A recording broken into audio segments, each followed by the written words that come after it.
Hello, and welcome back to Zenin Fanfics. Today we're starting an exciting new series. What if Deku had Rebirth Quirk?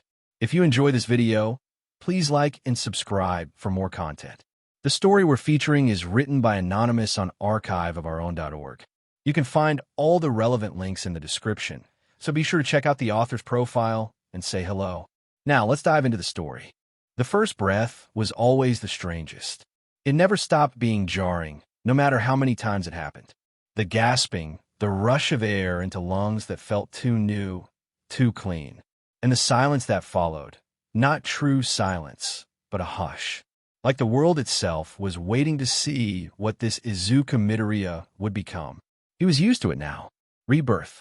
Sometimes it came peacefully in his sleep, when his old body had simply run out of strength. Other times, it came in pain, fire, steel, villains' laughter, the cost of choosing a life of action. But whether as a whisper or a scream, the end always came. And then it began again. Time reset, the world rewound, and he was born once more into the same home, the same body, the same life. Izuku Midoriya, son of Inko, quirkless, as the doctors always said. They never saw it. How could they? His quirk wasn't flashy. It didn't shine or explode or reshape matter. It activated only when he died. A cruel kind of quirk, one that demanded endings to restart. And every time he came back, no one remembered what had come before. No one but him. He stopped asking why after his 15th life. He'd lived 27, maybe 28 by now. Who was counting? In one life, he'd been UA's top graduate, a shining beacon of hope with one for all blazing in his veins, pushing all for one into the abyss with a scream that tore his throat raw. In another, he'd walked the back alleys in a mask, a nameless vigilante with bloodied knuckles and a penchant for pissing off Eraserhead. That one had been fun. Aizawa never figured out who he was, and Izuku made sure to leave cryptic little calling cards just to push his buttons. A tradition, really. He'd annoyed Aizawa in at least 5 timelines. It never got old. One life he spent at peace, or as close to peace as someone like him could get. No quirk, no powers, just a quiet job, a quiet life. He learned to bake bread, read detective novels, and grew herbs in a tiny window box. It was nice, brief, lonely. It didn't last. Another time, he'd been Principal Nezu's assistant. That was a bizarre timeline. Endless paperwork, long conversations about ethics and chaos theory, and an ever-growing suspicion that Nezu knew. The rat, no, mammal, had watched him too closely for someone who wasn't aware. That life ended with a villain attack and a very heroic, very stupid decision. He tried everything, lived every kind of life. Each time he returned, it was a new attempt, a new performance on the same stage. And now it began again. Same hospital, same ceiling tiles, same weak cries from his brand new throat. Izuku Midoriya was back. And what would he do this time? He'd figure it out later. The hospital walls faded behind them as the car rolled through the city. Same route, same traffic, same flickering streetlight on the corner near the bakery with the cracked window. Everything was familiar. Too familiar. Izuku lay bundled in Inko's arms, eyes squinted just enough to catch the blur of color and light outside the window. He knew this ride. He'd done it before, more times than he cared to count. But the warmth of Inko's heartbeat, steady and gentle against his tiny chest, never failed to settle something deep inside him. "We're almost home, baby," Inko whispered, soft and sweet, brushing her cheek lightly against his hair. "You're going to love your room. I made sure your cradle was next to the window. You'll get to watch the stars." Izuku wanted to smile, but his newborn muscles didn't cooperate. Still, the love in her voice wrapped around him like a blanket warmer than anything cotton could manage. She never changed. Thank God, she never changed. When they arrived, she carried him inside like he was made of glass. She moved through the apartment with practice, the smell of miso still lingering faintly in the air. She paused at the hallway, calling gently Hisashi. "We're home." Izuku's heartbeat slowed, a flicker of cold recognition slicing through the warmth. Right? Him. A moment later, footsteps. Then the man himself appeared, tall, lean, dressed like a normal salaryman in a collared shirt and loose tie. His face wore a smile that didn't quite reach his eyes, not for Izuku. It never had. "There's my little man," Hisashi said smoothly, stepping closer with arms outstretched. "He's already got your eyes, Inko." His voice was perfectly balanced, gentle, fatherly, almost bored. Izuku knew better, knew what lurked behind that expression. In his 9th life, he'd seen it, behind the mask, behind the quirk-stealing hand. Hisashi Midoriya wasn't a man at all. He was all for one, but he didn't know. Not about Izuku's quirk, not about the lives lived and lost. To him, Izuku was just a child, his child. An heir, maybe, but still innocent, still moldable. Izuku let out a tiny, obligatory coo as Hisashi leaned in. The villain cradled him for a moment, careful and measured, the way someone might hold a ticking bomb. But there was no malice here. Not yet. Just curiosity. Hisashi mused, eyes scanning Izuku's face like he was reading something between the lines. Already so alert. Izuku didn't react. He'd learned long ago not to give AFO anything. No tells. No recognition. Let him think he had the upper hand. "Be nice," Inko chided gently, completely unaware. "He's still sleepy." "Of course," Hisashi replied with a placid smile. "Just saying hello to our miracle boy." Inko took Izuku back and moved toward the small bedroom, his room. She hummed a quiet lullaby as she lowered him into the cradle, adjusting the blanket just right. The mobile above swayed lazily, plastic stars spinning in slow circles. Izuku stared up at them, listening to Inko tidy nearby, her soft voice drifting in the background. It was the same room, same walls, same stars, same warmth. He died, been reborn, and brought home to this exact place more times than he could remember. It was all familiar, comforting, terrifying, and yet, somehow it still mattered. He didn't know what this life would hold. Not yet. But for now, wrapped in soft blankets and the scent of his mother's perfume, he could afford to wait, to watch, to think. He'd figure out later. The sun had barely started to rise when Izuku's eyes blinked open. There was no clock in his room. Never had been, but he didn't need one. He was always the first awake. The soft orange light of early dawn spilled through the window beside his cradle, painting gentle shadows across the nursery wall. It was quiet, peaceful still. For a moment, he just listened. The rustle of sheets from the next room, the low hum of the fridge, the city beyond the glass stretching awake with the day. It begins, he thought. This was the part where everything still felt okay, where everything still looked like a family.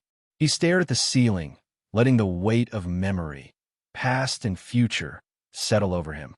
Inko and Hisashi would be attentive for a while. Smiles, lullabies, warm arms, and shared laughter. Hisashi would hold him like he meant it, play the part of a doting father. Inko would glow, even when tired. And then, just a few weeks in, Hisashi would tell her about a business trip. He'd pack his things, kiss her forehead, press a hand to Izuku's downy head, and walk out the door.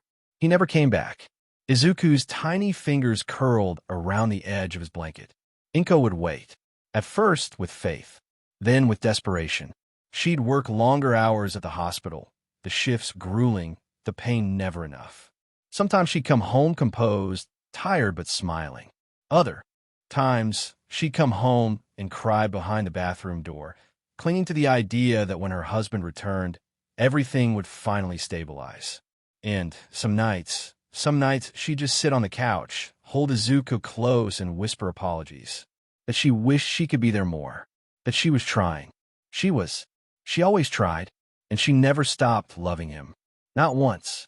Not even when things got harder. Not even when the weight of abandonment settled on her shoulders and refused to budge. By the time Izuku turned 2, Inko would finally stop pretending.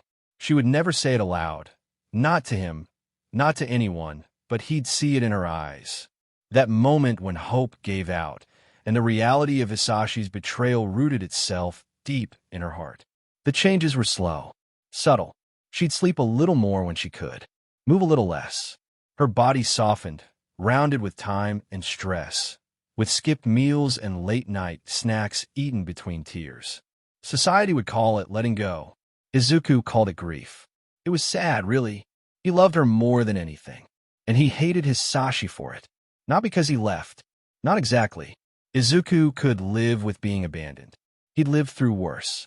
But the way Inko had to carry the silence he left behind, the way she bent under it and still smiled, that was unforgivable. And since the BSDRD was here, pretending to be a father, pretending to be human, well, might as well make it miserable for him. Izuku turned his head slowly toward the window, watching a bird hop along the sill outside. He yawned once, deliberately. Then, he inhaled deep, newborn lungs filled to the brim, and wailed. Loud, sharp, piercing, the kind of cry that said, I will not be ignored. Footsteps. A door creaked. Hisashi's groggy voice called from down the hall. Already. What time is it? Inko's softer, concerned one followed. I'm coming, Izuku. I've got you. Izuku didn't stop crying. If anything, he got louder. The crying worked. Hisashi stumbled into the nursery first, shirt wrinkled, hair still damp from sleep, with the expression of a man too used to control and not used to three tantrums. Izuku, still mid-wail, caught the brief flash of irritation in those dark eyes before Inko came rushing in behind him, all warmth and concern. Oh, sweetheart, she cooed, scooping Izuku into her arms. Did you have a bad dream? It's okay, Mama's here. Izuku quieted immediately, face nuzzled into her shoulder like he hadn't just launched an unprovoked auditory assault. He peeked over his shoulder to catch Hisashi blinking at the sudden calm. Hisashi muttered something about getting ready for the day early and trudged off. Izuku didn't smile. Not yet. This was a long game. The first few days passed in a pattern of affection and normalcy, almost too normal. Hisashi played the part of the present father well. He helped with bottles, changed diapers without complaint, and even made breakfast. A model man. It was nauseating, but Izuku waited. He knew the script. At exactly day 5, Hisashi bought a planner. By day 6, the calls started, quick updates from work. Business trips were mentioned vaguely, but nothing concrete. Yet, that gave Izuku time. Time for chaos. Small, petty, targeted chaos. It started with the pacifier. Inko always sterilized it and set on a tiny dish near the crib. Every morning, like clockwork. One morning, Hisashi tried to put it in Izuku's mouth. Izuku spat it out instantly. Not like a baby refusing a pacifier. No, this was deliberate. Projectile spit right into Hisashi's collar. Well, okay, Hisashi muttered, dabbing his shirt. Someone's got strong lungs. Inko giggled from the kitchen. He doesn't usually do that. No, he didn't. Not unless Hisashi was the one offering. The next time Hisashi held him, Izuku timed it perfectly. He waited until the man bent over to kiss his forehead, then let loose the most vile, demonic diaper blowout of the week. Ugh, seriously. Oh dear, Inko called. Wanting to take him? No, I got it. Hisashi replied stiffly, walking with slow dread toward the changing table. Izuku stared him dead in the eyes the whole time. That week, Hisashi tried to read to him from a picture book about planes. Izuku screamed the entire time. The second Inko took over, he settled with a happy burble. He refused a nap when Hisashi rocked him. He accidentally kicked him in the chin during tummy time. He had a perfect aim for spit bubbles. Everything he did was just small enough to be waved off as coincidence. He's a baby, Inko would say with a fond smile. He doesn't mean it, but Izuku meant every second. He kept a close eye on Inko during all of it. If she looked too tired, if she rubbed at her temples, he'd behave. He'd coo at her, smile like the baby she needed, and let her nap with him curled against her chest. He'd never make her suffer for his pettiness. She didn't deserve that. Only Hisashi did. By the second week, Hisashi was exhausted. Not obviously. He still played the part. But the edges were fraying. He winced before entering the nursery now. He hesitated before lifting Izuku, like he expected retaliation. And he was right too. Izuku kept the pressure consistent. Never too much. Just enough. Until one night, he heard it. Inko had gone to sleep early, worn thin from a double shift. Izuku pretended to nap in his crib, body still but ears open. On the phone, Hisashi's voice was hushed. No, not yet. I'm biding time. I can't just vanish. She's not dumb. Pause. No, he doesn't have a quirk yet. Looks completely normal. Pause. Yes. Fine. I'll wrap it up soon. Click. Izuku lay still, but his pulse thudded in his ears. So that's how it was. Still lying. Still manipulating. Still plotting in the shadows while smiling in the light. Same as always. The next morning, Izuku was all sugar and sunshine with Inko. He cooed, nuzzled her cheek, even reached up and grabbed her hair gently. She laughed like she hadn't in days and whispered, "You're such a sweet boy." "Thank you." But when Hisashi entered the room, Izuku gave him the look. That wide-eyed, unfocused baby stare, unnerving in how direct it felt. Like a cat watching a corner where something invisible lingered. Hisashi blinked. "Creepy little stare," he muttered. Izuku slowly stuck out his tongue and blew a wet raspberry. 2 days later, Hisashi left for his business trip, kissed Inko's cheek, hugged her tight, patted Izuku's head with a fake warmth that made Izuku's skin crawl. "I'll be back before you know it," he said with a smile. Liar, Izuku thought, and blew another raspberry for good measure. When the door clicked shut, Inko sat on the couch for a long time, just holding Izuku. She didn't cry. Not yet. Not this time. But she held him like she already knew the truth. Izuku rested his tiny head on her shoulder, eyes flicking to the front door. Good riddance. Let the BSDRD stay gone. Izuku turned 2 on a rainy Tuesday. There wasn't a party. Inko couldn't afford one, and she was working a long shift at the hospital anyway. But she left a sticky note on the fridge before she went. It was written in purple ink, curled with tired care. "Happy birthday, baby. Mama loves you so much. I'll bring home cake after work. Be good for the sitter, okay?" Izuku stared at it for a long time, then carefully peeled it from the fridge and tucked it into the kitchen drawer. He'd saved that note in 2 lifetimes before. No reason to stop now. He spent most of the day in silence, perched near the living room window, with a small stack of books nearby. The sitter, an underpaid, overworked college student, was dozing on the couch with one AirPod in and the TV, quietly playing some nature documentary. It suited him just fine. The rain tapped softly against the glass. 2 years old again. A solid age. Just enough mobility and independence to explore. Just young enough to still be underestimated. He didn't talk much. Not yet. He'd let his words come in slow trickles, like he always did. Kids were supposed to babble, stumble over syllables. But Izuku's words came full-formed when he chose them. He was just selective. It was safer that way. Grown-ups didn't like when a toddler sounded like a philosopher. He hummed and pressed his forehead against the cool window pane, watching the drops race down. So, what now? He still hadn't decided. In his first few cycles, there had been panic, desperation, grief. Later came the curiosity, the experimentation, the trials. UA, vigilantism, peace, war. He tried it all. And now he felt like a clock winding itself down. Every life taught him something new. Every death pushed him back to square one. He remembered them all. The victories, the failures, the moments where he swore he'd change things, and the moments where he just gave up. And yet, he kept getting back up.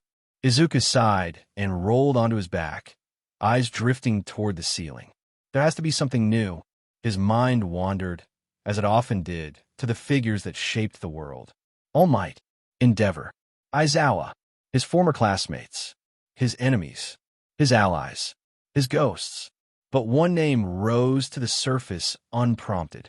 Nezu. That was interesting. Nezu hadn't come up in a while. The intelligent, eccentric principal of UA. A mouse, a bear, a rat, a little bit of everything, and a mind that operated 6 steps ahead of most humans. Nezu had always fascinated Izuku, not just because of his brain or his cheerful chaos, but because of what lay underneath it. Pain, survival, anger. Because Nezu was an experiment. Not everyone knew. The public barely cared. But Izuku knew. He'd seen the scars. He'd heard the stories directly in one timeline. The truth was buried in dusty files and unmarked labs. A quirked animal, experimented on for years before being released or escaping. Depending on the timeline, the details shifted, but the pain was always real. And now, as Izuku lay staring at the ceiling of his too-small apartment, the thought wouldn't leave him. Nezu is still in a cage right now, isn't he? A kid, well, a toddler, couldn't do much. But he wasn't just a toddler. He was Izuku Midoriya, reborn dozens of times. Strategist, fighter, student, assistant, vigilante. He had maps memorized, names logged, places marked. In this timeline, Nezu was most likely still being kept in a lab in Western Tokyo. Hidden, hurting, and the thought that lodged itself into Izuku's brain wasn't just could I save him, but what would happen if I did? Would it affect the timeline? Would Nezu become something new? Something more? What if Izuku saved him before the pain rooted too deep? Would it change everything? Would it change nothing? Izuku sat up, legs dangling off the couch. He didn't have answers. Not yet. But he had an idea. A small, dangerous, timeline-twisting idea. And that was enough to start with. He glanced at the rain outside. Somewhere out there, a mind like no other was being trapped and tested like a lab rat. Izuku's fingers curled into tiny fists. Maybe this time, it wouldn't have to be that way. For all the strength Izuku lacked in this toddler body, he more than made up for it in experience. He couldn't talk fluently yet, not without raising questions. He couldn't write, or sneak out unsupervised, or waltz into a secure facility armed to the teeth. But he didn't need to. Not yet. Step one of any good plan. Information. He started small. Most people underestimated toddlers' memories. The babysitter often left the news running while texting on the couch, and Izuku soaked it all in. He caught the shifts in stories, the casual updates about city projects, construction, or relocations. Twice, the name of the pharmaceutical company that funded quirk animal studies popped up in passing. Izuku remembered the name like it was tattooed on his brain, Komodo Bioengineering. Western Tokyo, still active in this timeline, still funded, still cruel. Step 2 was gaining mobility. He walked well now, not waddling. Confident, quick steps. He made a point to explore the apartment when Inko or the sitter was watching, learning where things were kept, how to reach certain cabinets, which stools were stable enough to climb on. His tiny body moved with practiced care. Step 3, tools. He started collecting. Notebooks from a dollar store Inko let him draw in. Hidden under his bed, some pages scratched with childish scrawls, others written in tiny, cramped lettering only someone reborn multiple times would manage. Pens, taped behind the headboard. An old flip phone Inko discarded months ago. Charged it in secret. He couldn't call anyone, but the calculator, notepad, and maps still worked. He began building a timeline. He tracked Komodo's activities. Based on his past lives and what little he could gather from public data, he estimated Nezu's escape, or release, always happened around the same general time frame, about 4 years from now. He wouldn't wait that long. He wouldn't let Nezu suffer 4 more years. So he narrowed it down. There were 4 facilities Komodo owned in the area. One had already been shut down due to protests. One was a decoy, as far as he remembered, that left 2 possibilities. One of them had Nezu. By age 3, Izuku could speak in full sentences, though he still chose carefully when and with whom to do so. Inko praised his intelligence with tired pride, brushing his hair back and calling him her bright little boy. He loved her for it. He loved her enough not to burden her with the truth. She didn't ask why he built towers out of boxes that vaguely resembled floor plans. She didn't ask why he scribbled on napkins with arrows and symbols and circles. She just kissed his forehead and whispered, "You're so creative." He was creative, and he was going to save someone. He picked the night of storm. Inko had worked a double shift and collapsed on the couch. The babysitter hadn't been scheduled. Izuku, now potty-trained and mature for his age, was allowed to wander with the baby monitor in hand and a blanket trailing behind him. He slipped out the back door with a small backpack, a half-charged phone, a peanut butter sandwich, and a flashlight. The lab wasn't far. He didn't need a break-in. He just needed to wait. At 3 a.m., a janitor left the side entrance open while hauling out trash.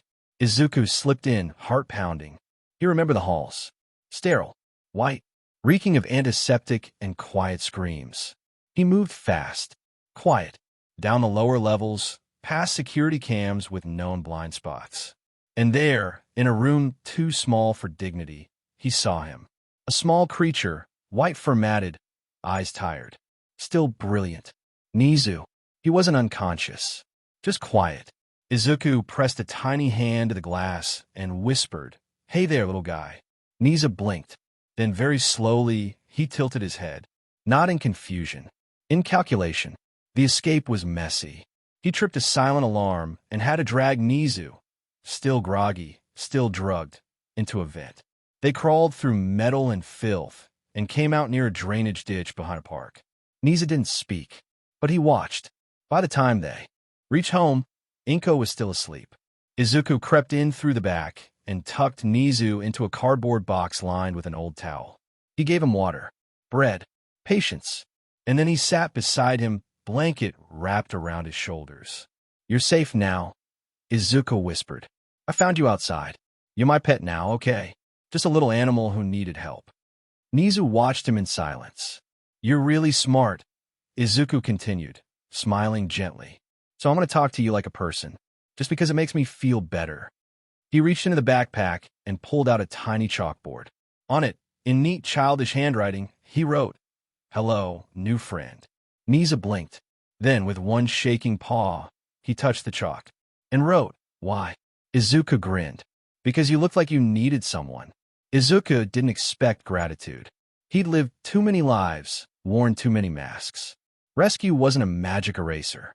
It didn't undo the chains, the scalpels, the days and nights of being treated like something less than alive. So when Nezu hissed at him the first time Izuku tried to refill his food bowl, he didn't flinch. "It's okay," Izuku said gently, crouched on the floor. "You don't have to like me. Just try the apple slices. I think you liked them last night." Nezu bared his teeth, tiny fangs flashing. Izuku slid the plate closer and backed off. He knew this would take time. The first week was quiet. Nezu didn't try to run away, which surprised Izuku a little. But he didn't engage either. He stared, sometimes paced, always watched. Izuku kept up the act. He was just a smart kid with a smart pet. Nothing more. He read books aloud, laid out puzzles, explained the world in simple terms. Nezu never responded, but Izuku knew he was listening. One night, when Inko was working late, Izuku brought in a picture book and laid down on the floor beside the box. "This one's about a bear," he said. "He doesn't like winter, so he tries to stay awake. But in the end, he still falls asleep." Nezu stared at the page. "It's okay to rest, you know," Izuku added quieter, "even when the world's been cruel." No response. Still, he stayed. By the second week, Nezu began testing him. He knocked over his food bowl on purpose. He shredded Izuku's drawings. He chewed a hole in the corner of his blanket. Izuku sighed, picked up the messes, and offered new materials without a word. "You're allowed to be mad," he whispered once. "I would be too." Nezu froze at that. Izuku pretended not to notice. He curled up nearby and started humming softly, a lullaby he remembered from somewhere. Nezu didn't move, but he didn't shred anything else that night. By week 3, something shifted.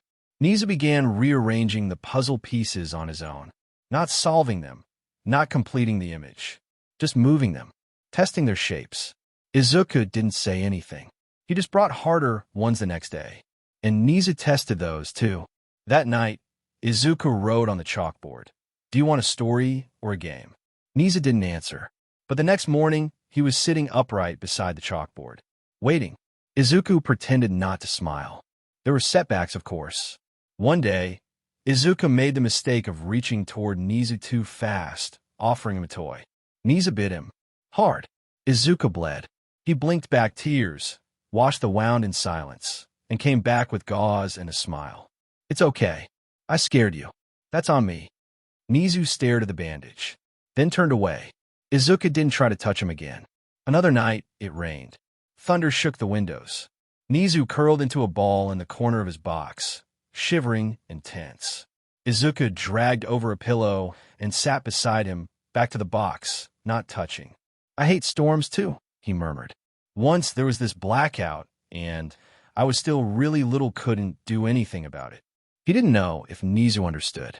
But when he woke the next morning, the shredded blanket had been dragged halfway over him. By the end of the month, Izuku brought out a small workbook. First grade level. Easy stuff. He didn't say anything, just left it open beside the chalkboard and walked away. When he came back an hour later, the first 2 questions had been circled. Incorrectly. Izuku laughed. Nice try, buddy. We'll work on it. Nezu didn't hiss. He didn't answer. But the next day, the 3rd question had the right answer circled. They never spoke about the past. Izuku never brought it up. He was just a boy with a clever pet. A friend. Nothing more. But in the quiet hours, when no one else was watching, he looked into Nezu's eyes and saw the spark returning. It was slow. It was fragile. But it was real. And for now, that was enough. Izuku sat cross-legged on the floor, a pencil tapping rhythmically against his chin. Nezu was asleep, or pretending to be, curled in the corner of his blanket nest like a tiny dictator biding his time. Izuku respected that. Still, he needed a plan. He watched the gentle rise and fall of Nezu's chest and thought back. In past lives, Nezu had loved 3 things with near-sacred devotion: good tea, good cheese, and the mind-melting elegance of chess. The cornerstones of his sanctuary. Izuku grimaced. He had none of those things. He glanced toward the kitchen. The closest thing to tea in the house was Inko's emergency instant matcha, and even that was months expired.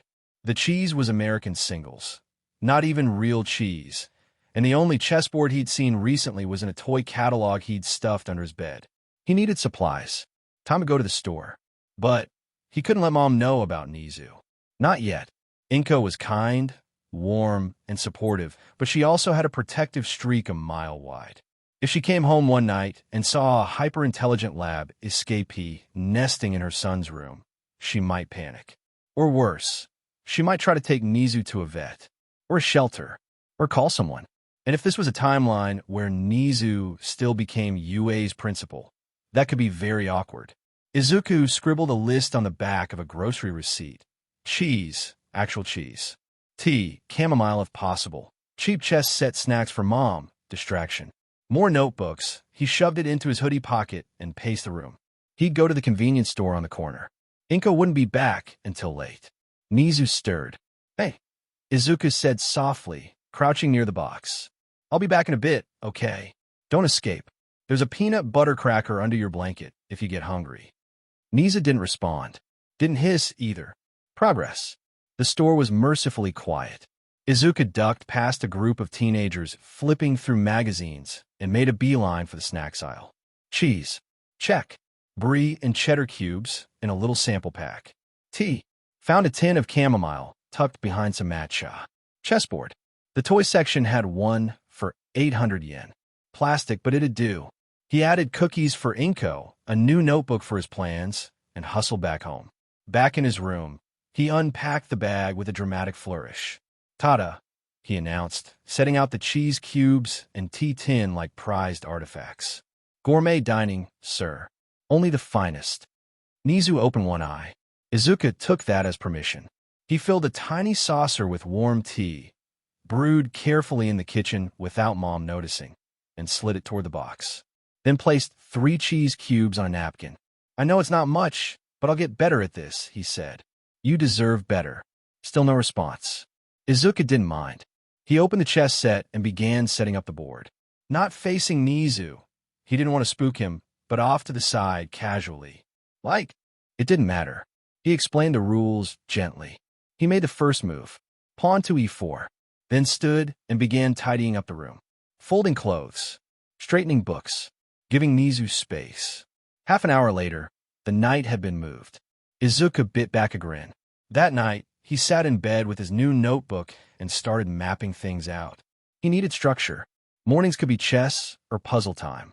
Afternoons, reading out loud. Evenings, soft music, simple lessons, and mental STMLTN. It wasn't just about making Nezu smarter. He already was. It was about rebuilding a foundation, helping him feel safe, wanted, human. Izuku titled the page, Rehabilitation Blueprint, Nezu edition underneath, he wrote, establish routine. Provide comfort items. Offer choice, not demand. Play, learn, repeat. Never push too hard. He looked at the box again. Nezu had eaten the cheese. All of it. Izuku smiled. One pawn at a time. The next morning, Izuku rose with a sense of quiet purpose. Nezu was still asleep, tucked into his corner like a suspicious monarch, but Izuku had plans. Big ones. Plans that started with cardboard and ended with something resembling comfort. His first task, construction. In the hallway closet, behind stacks of cleaning supplies and an old vacuum, Izuku unearthed 3 large cardboard boxes. He dragged them into his room, eyeing the floor space like a general surveying a battlefield. Okay, he muttered, hands on hips. We're going to upgrade your fortress. Carefully, he cut windows into the sides, taped the boxes together in an L shape, and lined the insides with thick blankets. One of Inko's old pillows, fluffy and a little flat, became the bed. A shoebox turned into a second-floor perch, complete with a tiny ramp made from a bent magazine. Nezu peeked from his original corner. This is just a suggestion, Izuku said casually, fluffing the blanket. You don't have to move in, but I thought you might like something with more room. You know, for all the cheese. He left the entrance unobstructed and placed a single cheese cube in the doorway, like an offering. Then he backed away. He didn't watch. Well, not directly. Instead, he sat at his desk and opened his notebook. Rehabilitation Blueprint. Nezu Edition was the heading, and today's goal was gentle engagement. Step 1. Routine. He started by turning on soft instrumental music. Nothing distracting, just background noise. Then he set out the chessboard in its usual spot and made a move. Pawn to d4. Next, he read aloud from a picture book about animals, keeping his voice even and relaxed.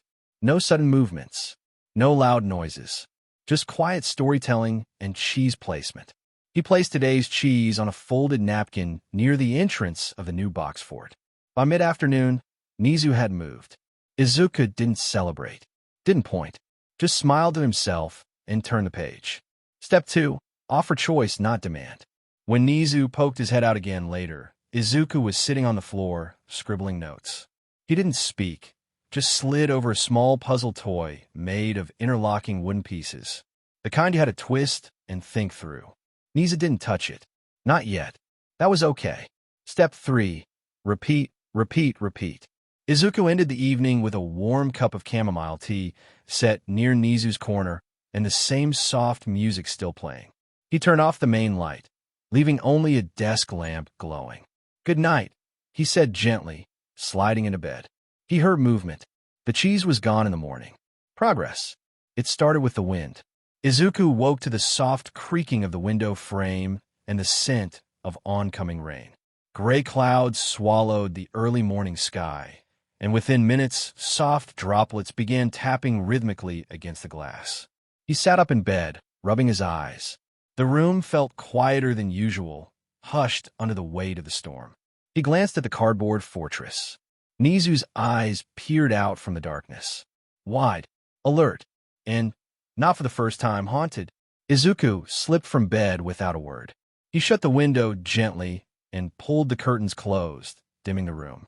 Then, careful not to startle, he turned on the soft instrumental music he'd been using during their rehabilitation hours.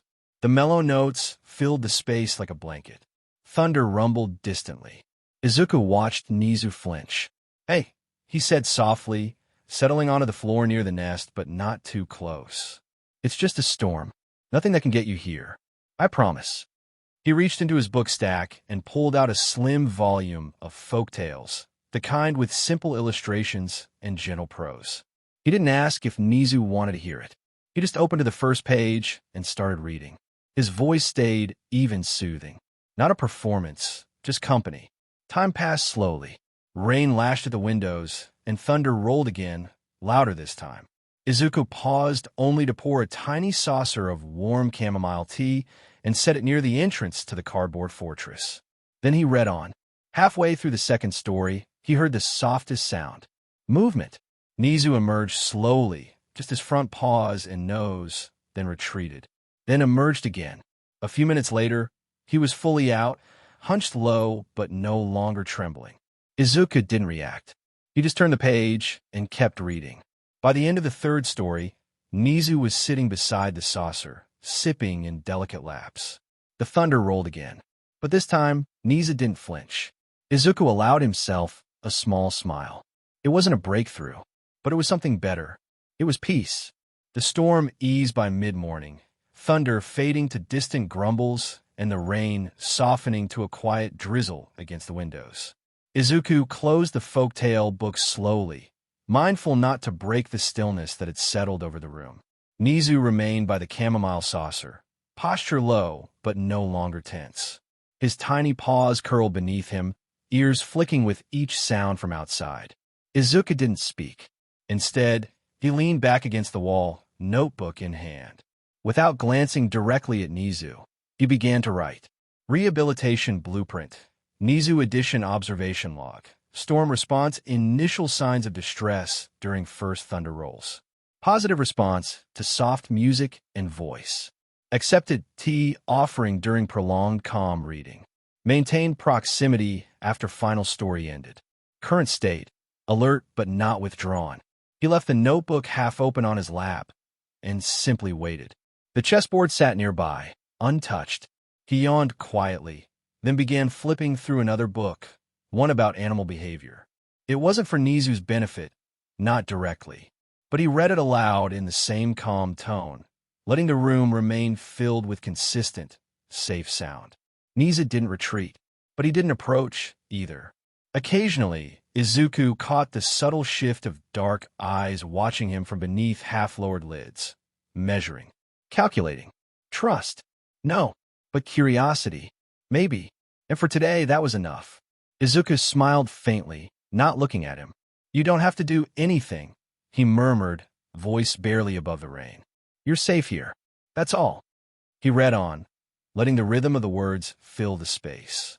Eventually, Nezu rose and padded silently back into the deeper shadows of his cardboard fortress.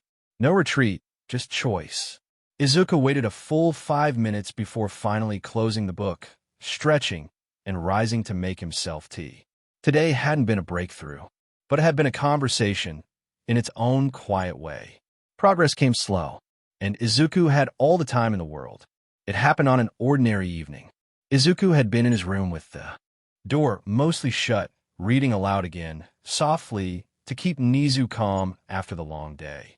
The storm had passed, but the air still smelled of wet pavement and damp earth. Nezu was tucked in his cardboard fortress, eyes half-lidded but alert. He'd begun to venture out more often, but only when the apartment was quiet, when it was just Izuku. Then the front door clicked open. Izuku's small body tensed instinctively. Inko, he whispered, voice too soft for Nezu to hear clearly. Mama's home. He scrambled up and toddled to the door just in time to see her sigh and slip off her shoes. Her hospital bag looked heavier than usual, shoulders slumped with exhaustion. Baby, she called, voice tired but brightening as soon as she saw him. There's my sweet boy. Izuku ran forward and let her scoop him up into a tight hug. He could feel her shaking slightly, not from fear but from fatigue. I'm sorry I haven't been home as much, she whispered into his hair. Money's tight right now. Mama's trying, okay. It'll be better soon. Izuku wrapped his small arms around her, heart aching. He knew how this went. He'd lived through this version of her story too many times. Still, the words felt heavier every time. It's okay, Mama, he mumbled, voice soft and innocent. I love you. Inko smiled through misty eyes. I love you too, my sweet boy. Then came the danger. She headed toward his room, toward the doorway that had been left slightly ajar. Did you play today? She asked. What's my little adventurer been up to? No. Izuku's mind raced. Inside, Nezu had been stretching near the edge of the fortress, a rare moment of near relaxation. The sudden noise outside the room caught him off guard. From where Izuku had left him, Nezu froze mid-step. Ears back, body low, breath locked. Please don't bolt, Izuku thought desperately. Please stay calm. Please stay hidden. Inko pushed the door open a bit wider. Looks like someone was reading, she said softly, noting the open book. Her eyes flicked briefly around the room. Too briefly. She didn't notice the faint scattering of fur caught on the blanket edge near the cardboard box. She didn't see the delicate tea saucer tucked partly beneath the box corner. Her tired eyes were too full of worry, too distracted by the stress of the day. "Such a good boy," she murmured. "I'll make us some dinner, okay? And then a bath." She bent to kiss the top of Izuku's head and shuffled back toward the kitchen. Izuku exhaled quietly, very quietly, then stole a glance toward Nezu. The little creature was still frozen, watching, processing.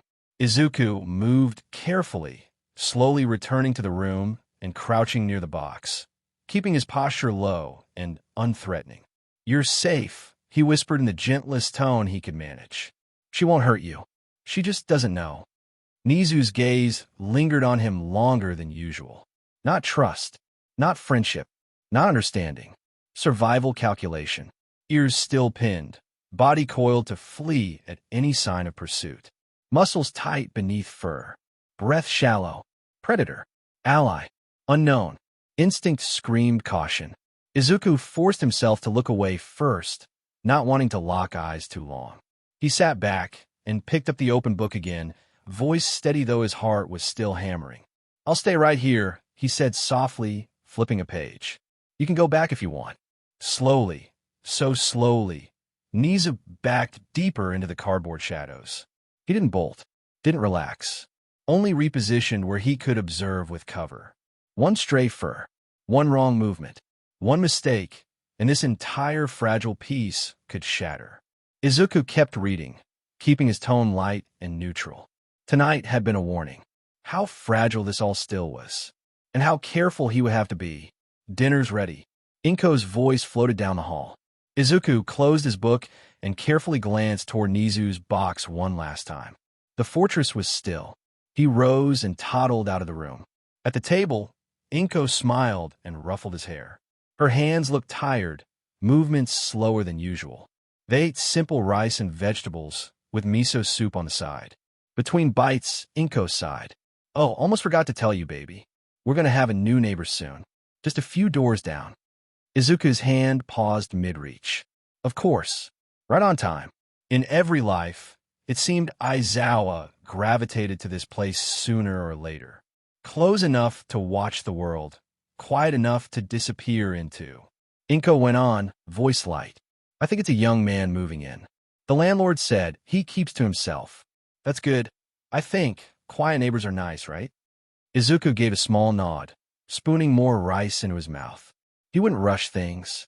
Not yet. Timing mattered. After dinner, Inko scooped him up. "Bath time, sweetheart. Can't have my little adventurer getting all dusty on me."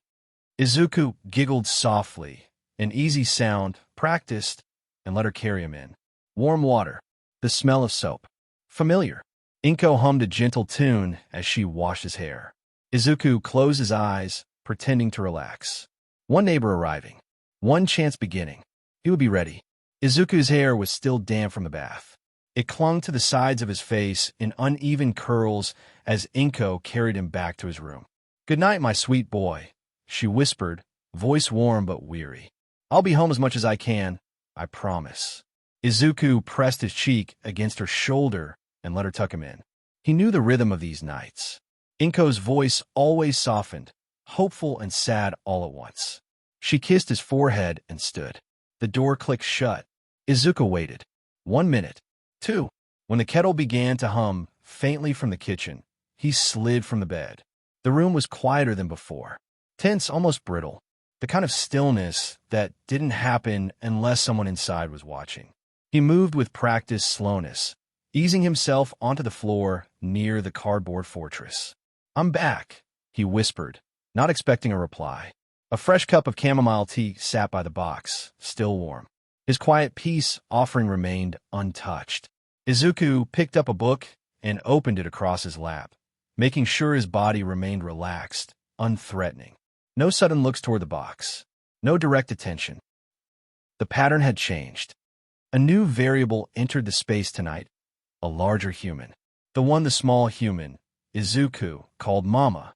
Nizu had heard the name, unoffered but repeated often enough to file away. Izuku. The little human had left willingly with the larger one, returning later altered, scent masked with soap, skin temperature slightly raised, hair damp. No visible signs of harm. No distressed behavior upon return. Odd. Now Izuku sat again, reading. Posture loose, voice quiet. The offering of liquid remained beside the box. No forced eye contact. No attempt to draw Nezu out. Testing phase continued. Nezu shifted, muscles silent beneath fur. One step closer to the inner edge of his enclosure. Not emerging, but adjusting for a better line of sight. Izuku, a small human. Inconsistent with known models of predator or captor behavior. Too consistent, perhaps, but a pattern nonetheless. Observe further. Do not assume. Do not engage. Continue assessment. Eyes narrowed, Nezu watched. The small human's breathing remained even. Page turned.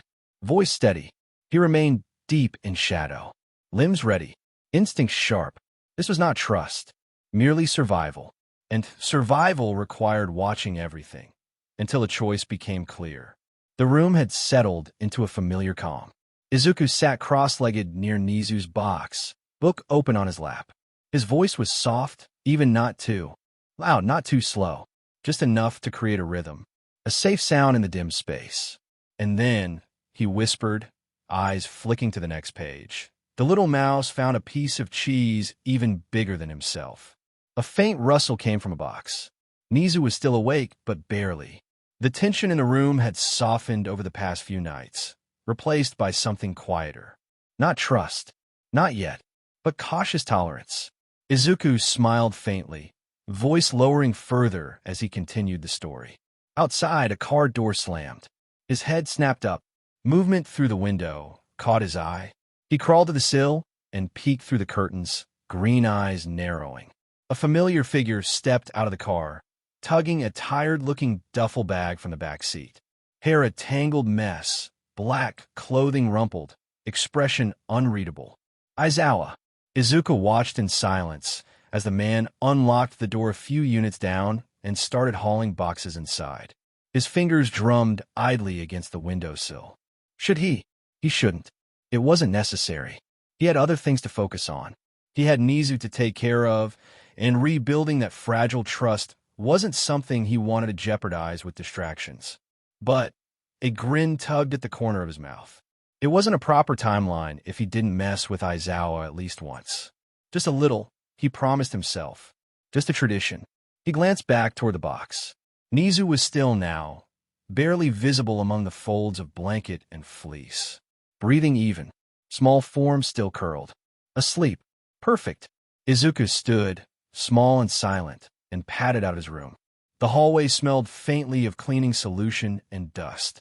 Izuku kept close to the wall, tiny feet making no sound on the scuffed floor. He waited until he heard the front door of the new apartment creak open again, another load of boxes going in. Izuku slipped forward. The door was left ajar, just enough. Bold as anything, Izuku pushed it open further and walked in. Aizawa was bent over a box in the living room, back turned. Izuku moved with the easy confidence of someone who had done this exact thing in 5 previous lives. Into the kitchen. Fridge door open.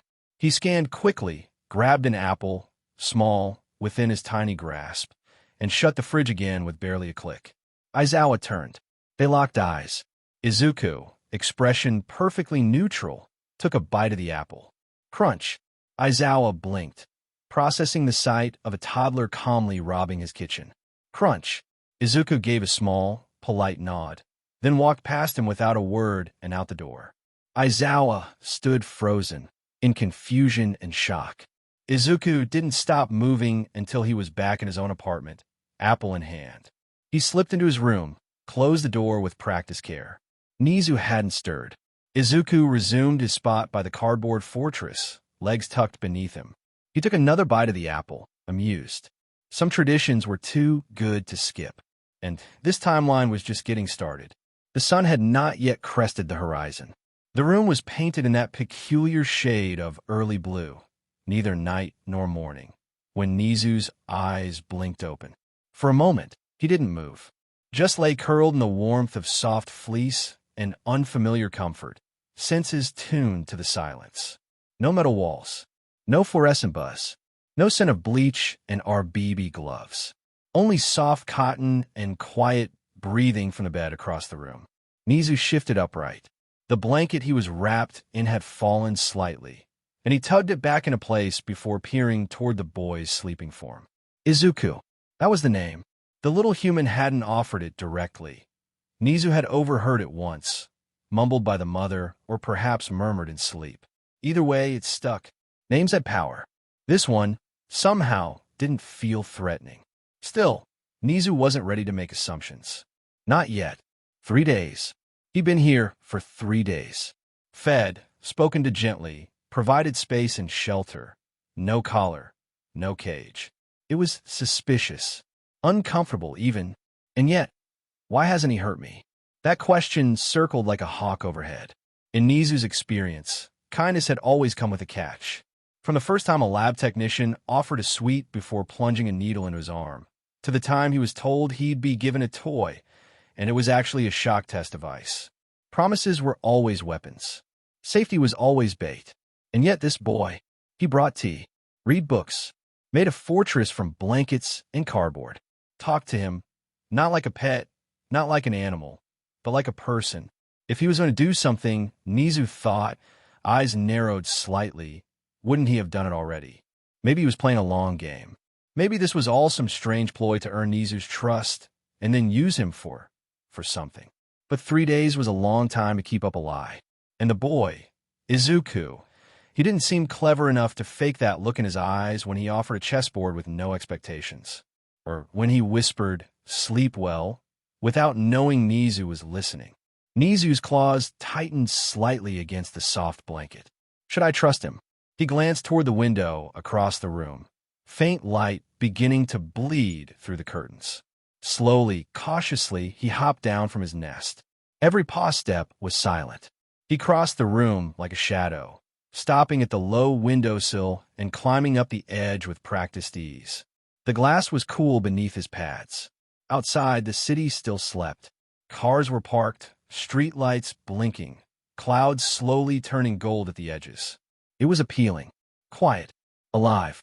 So unlike the lab, Nizu sat in silence. The rules kept me alive, he reminded himself. Don't talk. Don't trust. Don't hope. Never leave yourself vulnerable.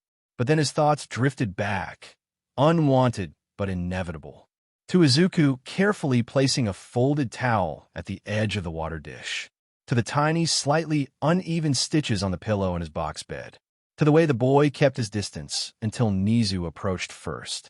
This isn't the lab anymore, he thought, claws flexing gently. Do the rules still apply here? That was the terrifying part. Not knowing. Not having a rulebook for a world that didn't treat him like a specimen. Nizu's tail flicked. He looked back at the boy, still asleep, curled up beneath a heap of blankets, breathing even and soft. A plush All Might was tucked under his arm. He looked harmless, but even harmless things had claws. Still, if Nizu left, where would he go? He had shelter, warmth, food. A boy who, for reasons unknown, treated him like a companion. He could run, but running meant starting over, and he was tired of starting over. So for now, he stayed. Just for now. And maybe, tomorrow, he'd let the boy get a little closer. Izuku woke slowly, surfacing from sleep with a soft little whine and a deep sigh through his nose. He blinked blearily at the ceiling, then rolled onto his side, the blanket twisting around his legs. Morning light filtered through the curtains, dust floating lazily in the air. The apartment was quiet, still wrapped in the hush of early morning. He yawned, rubbed his eyes with tiny fists, and then blinked again. The box was empty. The cozy nest of blankets and pillows, neatly fluffed the night before, sat undisturbed. But Nizu wasn't there. Izuku blinked again, slower this time. He didn't move, just let his eyes drift carefully across the room. And there he was, perched neatly on the windowsill, white fur glowing softly in the sunlight, small paws folded under him, tail tucked close. He was still like a little statue, but his eyes moved, watching something outside. Izuku didn't speak at first, just watched. It wasn't that Nizu had left the box. He'd seen him poke his head out before. It was how he sat. Calm, upright, deliberate, like he belonged there, like he wasn't afraid of being seen. Izuku slowly sat up, careful not to startle him, and rubbed at the corner of his mouth. Then he tilted his head, voice soft with sleep and curiosity. Huh, new favorite spot. Nezu didn't flinch, didn't even look at him, but one ear twitched in his direction. That was answer enough. Izuku grinned faintly, a small, secret kind of smile. He swung his legs off the bed and padded quietly across the room on socked feet. His balance wobbled just a little, still used in navigating toddler-sized gravity, but he managed. Near the corner, he crouched by his pile of books and toys, grabbing a stuffed sheep and flopping onto his tummy beside it. He opened a board book, but didn't really look at the pictures. His eyes flicked occasionally back toward the windowsill. "You're not really a mouse," he murmured under his breath, finger tracing the page absent-mindedly. "You're too big, and your ears are all fuzzy." His gaze narrowed slightly, thoughtful. "A possum." He shook his head. "Nah, you're not all gray and scary-looking. And your tail's fluffy." He rolled over onto his back, staring at the ceiling now, arms splayed out. "Maybe you're a weird kind of ferret." Pause. No, wait. A white, sable. Or ermine. That felt closer. Kinda.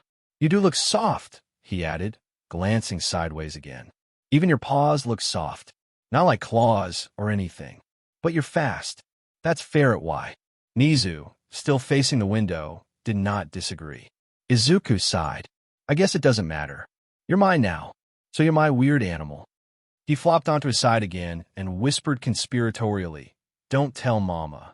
Then he picked up a crayon and began scribbling in slow, looping patterns on the back of an old cereal box, pretending like Nezu's perch was perfectly ordinary. "Bet you like it up there," he mumbled. "You can see everything. All the cars, and people, and pigeons, and clouds." He trailed off, staring toward the window as his voice softened. "Do you like the clouds?" he asked, mostly to himself. "I think they're pretty." Silence again. But still, no scurrying, no escape. Nezu remained. Izuku's smile widened just slightly. "You're not so scared of me anymore," he whispered. Then, louder, and with a lazy roll onto his back, he announced, "I'm going to call you Snowpuff if you don't give me hints." This time, Nezu's tail flicked. Izuku let out a giggle and clapped once. "Uh-huh, gotcha." Nezu gave no other indication he heard, but Izuku's heart was already full. He curled onto his side again, one arm tucked beneath his head, and let the sunlight warm his face. The soft sound of the city filtered through the window, and the room settled into that slow, quiet rhythm of early morning peace. For now, Nezu was here, still strange, still mysterious, but not running, not hiding. 1 month. Nezu had been here for exactly 1 month. 32 days, to be precise. Counting from the first evening he'd been smuggled quietly into this unfamiliar home, still days from the sedative they'd used to keep him manageable. His body had since healed. His mind was still catching up. He hadn't spoken a word aloud since arriving. Not that he was expected to. And not once had the boy, Izuku, attempted to speak to him as anything but a pet. That was the strangest part of all. Nezu's whiskers twitched, and he adjusted his weight on the windowsill, paws neatly folded beneath him. Sunlight warmed his fur. He didn't move, didn't blink. His dark eyes remained fixed, not on the street below, but on the tiny green-haired boy sprawled on the floor across the room. Izuku was drawing, murmuring nonsense under his breath. The words were soft and harmless. Scribbles covered a torn piece of cardboard, bright crayon colors layered over earlier attempts. It was chaotic, aimless, very much the activity of toddler. But the boy's posture was relaxed. His eyes were calm. He hadn't looked toward Nezu in nearly 5 minutes. That, more than anything, earned Nezu's attention. He had cataloged everything in this apartment. Every sound, every light, every movement. The click of doors, the hum of appliances, the rhythm of footsteps, especially the older woman's, the one called Mama. But the boy, Nezu had run hundreds of calculations, considered dozens of strategies, evaluated escape routes, measured window latches, memorized hiding spots. And yet, he had not left, because in all that time, the boy had done nothing to justify it. Izuku had not grabbed at him, had not cornered him, had not forced eye contact or locked him in the box. He had not prodded or poked or even tried to pick him up. He spoke to him, yes, but lightly, softly, careless, casual comments as though addressing a pet. And that's what he believed Nezu was. A pet, an unknown animal, not a person, not a science project, not some mistake worth fearing, not a threat. Nezu's ear twitched. His gaze lingered on the boy's crayon-stained fingers. He was very young, likely 3 years old, if Nezu's judgment was accurate. Still in that age where words were half-formed and logic even more so. But he wasn't stupid. Nezu had seen the signs, the glances, the way he paused sometimes too long for someone his age, the way he watched when he thought Nezu wasn't looking, the way he tiptoed around Nezu's comfort like it mattered. That wasn't ordinary toddler behavior. That was deliberate. So the question remained, what does he want? Nezu's claws flexed once against the wooden sill, then stilled again. If Izuku had been dangerous, he'd had opportunity. Dozens. Yet Nezu had gone unharmed. Federal sheltered. Left alone when needed. Still, trust was not so easily earned. Safety, true safety, had to be tested. His eyes narrowed slightly. I'll confirm it, he decided. One small test. Not today. Not now. But soon. He'd fall asleep near the boy. Let himself be vulnerable. Let Izuku think he had permission. Let him show his true colors. If he tried to pet him, trap him, cage him, then Nezu would know. If not, his gaze drifted again to the boy, who had now begun humming under his breath while adding a sun to the corner of his drawing. If not, then maybe he wasn't lying. Nezu settled lower into the sill, paws tucked under his chest, head resting lightly atop them. To the outside eye, he looked content, half-dozing, harmless, but his mind was working, always calculating, always cautious. Still, he silently adjusted Izuku's status in his mental checklist. Threat level low. Contact status non-hostile. Observation ongoing. And just once with the barest hint of a twitch in his whiskers. Maybe he thought, just maybe, I'll stay. The apartment was quiet when Inko stepped inside, the door clicking shut behind her with a gentle thud. She toed off her shoes, careful not to make too much noise. Her shifts had been long lately, exhausting in ways she didn't like to admit. Her legs ached, her back tensed, and her heart well. It hurt in a different way, not the sharp, stabbing kind. The dull ache of guilt, of knowing she wasn't home as often as she should be. She walked softly down the hall, peeking into Izuku's room. There he was, curled on the floor, crayon in hand, doodling something on a scrap of paper. A mouse with a cape, maybe a little hero. His tiny legs kicked idly behind him, feet swaying in the air, and his hair fluffed in all directions like he just rolled out of bed. Inko's chest warmed and ached. He looked so content, so peaceful, but she knew better, knew that he noticed the way the dinner table was quieter, the way she hugged him just a little too tightly some nights, the way she smiled with tired eyes and said, "Mommy's just a little busy right now." He never complained, not once. She walked further in, crouching beside him. "Hey, sweetheart." He blinked up at her and beamed. "Mama, you're drawing again?" she asked, gently brushing some hair from his forehead. "MMHM," he hummed, going back to his scribbles. Inko watched in silence for a moment before glancing toward the box in the corner. It was made of cardboard, 2 boxes actually, pushed together and carefully lined with soft blankets. Some pillows, too, arranged like a little bed. She tilted her head. Had Izuku been pretending again? "Did you make a little house?" she asked softly, smiling. "Is it for your bunny?"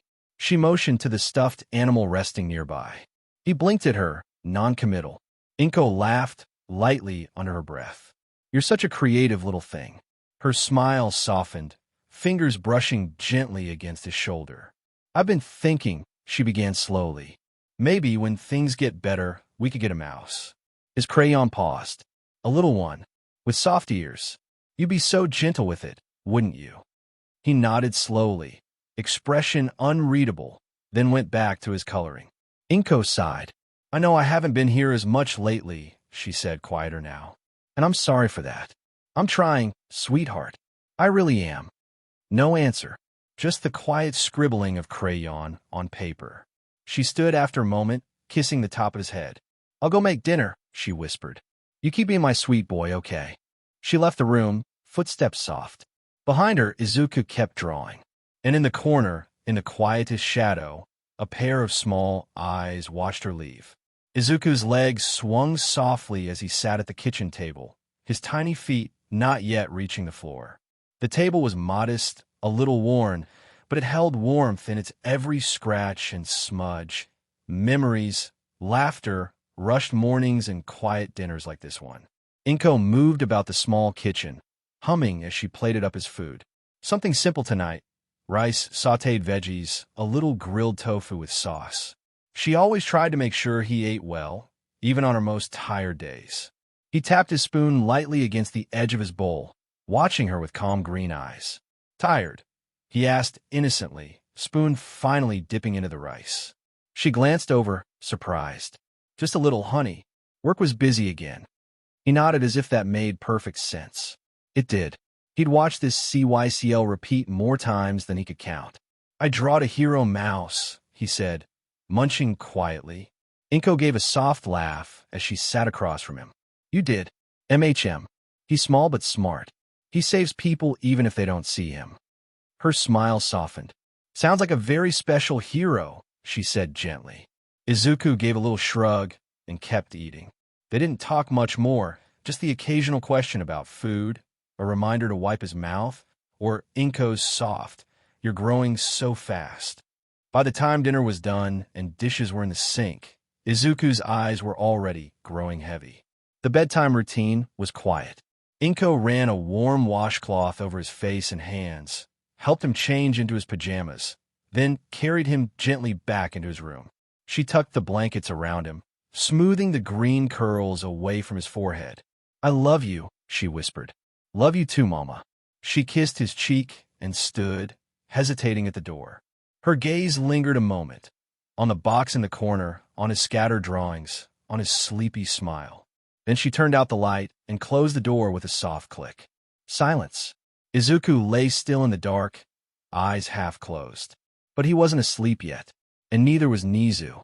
From the corner of the room, quiet and deliberate, came the soft pat-pat-pat of paws on wood. Izuku didn't look, didn't react.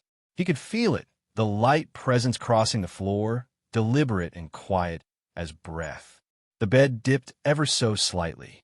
Nizu had climbed up. Izuku waited, breathing even, still as the night. There was a pause. Then, the softest shifting of weight against the blankets.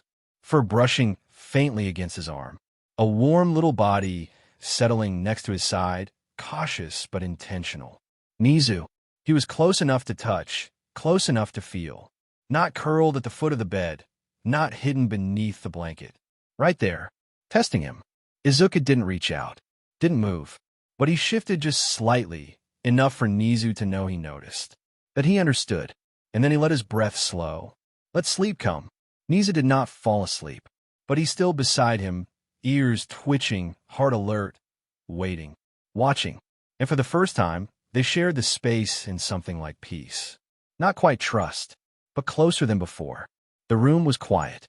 Still, faint city noise hummed far outside the windows, muffled by glass and distance, but within this room, there was only the sound of steady breathing, the occasional rustle of blanket, the low, soft rhythm of a sleeping child. Nizu didn't sleep. He hadn't planned to. His eyes were half-lidded, his body carefully arranged, as if resting. But every nerve was awake, every sense on edge. He felt the warmth of the boy beside him, the dip of the mattress beneath their shared weight, the rise and fall of Izuku's chest, slow and even. No shifting, no sudden moves, no grab, no reach. Nizu waited. Minute after minute passed. He ran the numbers, calculated risk, checked every outcome against the quiet stillness around him. Izuku hadn't moved, even when Nizu had crept onto the bed, even when he'd nudged close enough to be felt. The child had only shifted slightly, a barely there adjustment. No flinch, No tension, no attempt to control the space between them. It was strange. Children were not careful by nature. They were curious, loud, clumsy. Their hands reached before their minds caught up. They stepped where they shouldn't. They touched what didn't belong to them. But Izuku, he'd been gentle, consistently so, always cautious, always respectful, even when Nezu had offered no reason to trust him. It raised a new question, not about the child, but about the woman. Had she hurt him? That thought had crept in once before, quiet, unwelcome, and persistent. Nezu had never seen bruises or harsh words, but he had seen fatigue, loneliness, a boy who didn't flinch but waited, who navigated rooms like he was a guest in them. The woman, Inko, seemed kind, soft-voiced, sad, but Nezu had learned early in life that appearances were nothing. Some of the most charming smiles came with the cruelest hands. He didn't know the truth yet, but what he did know was that Izuku had shown no signs of cruelty, no signs of deception, no attempt to gain his trust, only the quiet consistency of simply being present, being kind, being safe. Nezu's tail flicked faintly beneath the blanket. His mental chart updated. Threat level, none. Contact status, safe. Observation, continuing. Close proximity test, passed. Conclusion, subject poses no harm. His eyes closed again. He didn't relax, not fully, but he allowed himself the smallest shift, his body curling in just slightly, warmer than before, more at ease than he'd ever been in this strange new home. He is safe, Nezu thought. Whatever else remains uncertain. This child is not my enemy. And in Nezu's world, that was rare, almost unheard of. But tonight, it was true. Nezu woke before the sun, not because of noise, not because of movement, but because he always woke before anyone else. Even now, surrounded by quiet warmth and stillness, with the boy's slow breathing at his side, Nezu's eyes opened like clockwork. A silent flicker, alert, watching. Izuku hadn't moved in the night. His little hand rested loosely near Nezu's back, not touching, just near. A sign of trust, or habit. Either way, Nezu didn't pull away. He was still processing what he'd decided the night before. Safe, he had marked the boy. Harmless. Gentle. It wasn't a title he gave freely. But as light slowly crept into the room, something began to change. A shift. Voices. Footsteps. A door creaked open. Nezu's ears twitched, his body stiffening. He didn't move. Not yet. It was the woman, Inko. Her tone was low, hushed, but she was on the phone. He could hear the sharpness in her voice, the stress bleeding through the walls. Then, bang. Something slammed. A cupboard. A dish. It was loud, jarring. Izuku stirred beside him with a tiny sound, but didn't wake. Nezu's eyes narrowed. The phone call continued, and the tension in her voice sharpened. Too loud, too clipped. Then a soft sound. A choke breath. The unmistakable sound of someone trying not to cry. Nezu crept from the bed, silently, paws hitting the floor with practiced care. He moved to the doorway and stopped, hidden in shadow, barely peeking around the edge of the wall. Just enough to see. Inko was standing at the kitchen counter, clutching the phone in one hand, the other pressed flat against her chest. Her eyes were wet. Her hands were shaking. And then she gripped a glass from the counter and threw it into the sink. It shattered. Loud. Sharp. Nezu flinched barely. She crumpled a moment later, pressing a hand to her face as she muttered apologies, perhaps to herself, perhaps to someone on the phone. He watched her for a long moment, unmoving. The pieces fit, the fatigue, the emotional spikes, the instability. He hadn't seen her strike the boy, hadn't seen anything violent directly. But this lack of control was dangerous, the kind that spilled over. Today it's a glass, Nezu thought grimly. Tomorrow, his chart updated again. Inko Midoriya, status, unstable. Threat level, unclear. Elevated. Observation required. Contact risk, moderate. Nezu slinked back into the bedroom, just as Izuku stirred again, rubbing at his eyes with a yawn. Nezu was already back on the bed. He didn't settle as close this time. He needed to think. He needed to watch more. The boy was safe. But the home, Maybe not. Izuku blinked himself awake to the soft golden haze of morning. He could feel the difference before his eyes even opened. The weight beside him was still there, small, warm, and still, but there was a subtle shift in the air. Attention! Nezu was awake. Izuku didn't move right away. He'd learned in his many lives that people and animals revealed the most in silence. So he kept his breath steady, lids low, pretending sleep just a bit longer. Nezu didn't shift closer like he had the night before. Didn't relax either. He was assessing again, watching. Izuku opened his eyes slowly and turned his head, offering a sleepy smile. "Mornin'," he whispered. Nezu didn't move, but his gaze met Izuku's for a breath before flicking back toward the door. Izuku caught that. Something changed. He sat up slowly, stretching his arms up toward the ceiling and letting out a soft grunt. "I'm gonna get breakfast," he mumbled. "And tea. Chamomile. Remember." He stood on unsteady toddler legs, still sleepy, and padded toward the door with a practiced wobble. Halfway there, he paused and looked over his shoulder. Nezu hadn't moved, just watched. Izuku smiled again, quieter this time. "I'll be back," he said softly. "Promise." Then he disappeared into the hall, leaving the door cracked open just a sliver. His little feet carried him toward the kitchen, but his mind stayed behind, still tangled in the weight of Nezu's stare. "He's watching again," Izuku thought, like he was in the beginning. It wasn't fear. Not quite, but it was guarded. Izuku knew that look. The one that said, "I marked you safe, but I'm rechecking the math." He sighed to himself and reached up onto the counter for the pre-filled toddler-safe kettle, nudging it toward the hot plate. He could handle a warm cup of water. He'd done it dozens of times. Something happened, he whispered, voice too low for anyone to hear.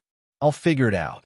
He poured the warm water into his little mug, set the chamomile tea bag to steep, and tugged open the cabinet for a tiny dish of rice crackers and apple slices.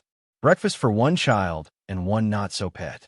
He balanced the tray in both arms and turned carefully back toward the bedroom. "I've got you," he whispered. And he meant it.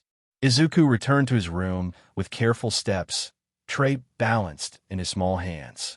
Nezu hadn't moved much, still perched on the edge of the bed, alert and quiet, like a sentinel rather than a guest. Izuku offered no commentary, just the tiniest grin as he settled down onto the floor. "Brought you breakfast," he mumbled. He gently pushed one of the small dishes a little closer to the bed's edge. Rice crackers, apple slices, a little corner of soft bread, all within easy reach. And of course, the tea. Still warm, Izuku said as he sat cross-legged. "Chamomile. Like usual." Nezu's eyes tracked the offerings but didn't move to eat just yet. Izuku didn't expect him to. He just sat and picked at his own apple slice, pretending not to watch. After a minute or two, he turned to glance at the bedroom door. That's when he saw it. A note. Crooked, taped low, just within a toddler's eye level. He squinted at the soft pink paper, recognizing the handwriting immediately. "Sweetheart, Mama had to go in early for work today, overtime. I'll be home late tonight, but I have a surprise for you tomorrow. You're gonna love it. Heartsuit love, Mama." Izuku stared at the note for a long time. His fingers curled just slightly over his apple slice. A surprise. He already knew what that meant. He remembered. Every life, every timeline. It always played out the same. Tomorrow was the day he'd meet Katsuki Bakugo for the first time. Again, Bakugo with his nice house. Bakugo with his confident smirk and bright, spitting anger. Bakugo, whose mother was his mom's best friend. Bakugo, who'd play with him for 10 minutes before deciding that Izuku was less than him. And then the rest of childhood turned into endurance. Quirkless freak. You'll never be a hero. Go jump off the roof. Maybe you'll get a quirk in your next life. Izuku had heard it all. He had lived lifetimes. He had stood on battlefields, had died in pain and light and fire. And yet, those words still clung to the walls of his memories like rot. You don't build resistance to bullying just by being reborn. It stays. It echoes. Because it's personal. Because it changes you before you know it has. Izuku hugged his knees for a second, face unreadable. He remembered being younger, really younger, in one of his first lives, wondering what was wrong with him. Why Bakugo hated him. Why he couldn't just be better. He remembered apologizing for being too weak more times than he could count. He remembered trying not to cry where others could see. He remembered thinking maybe Bakugo was right.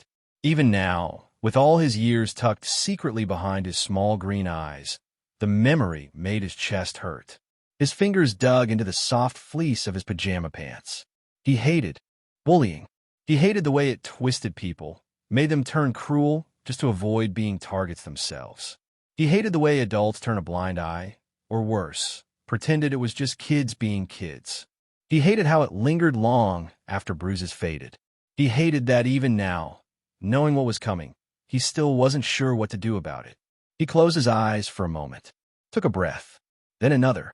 He wouldn't think about Bakugo today. Not yet. Today was about Nizu. He glanced over, and to his quiet relief, one of the rice crackers was gone. Nizu hadn't looked at him, but he'd eaten. That was something.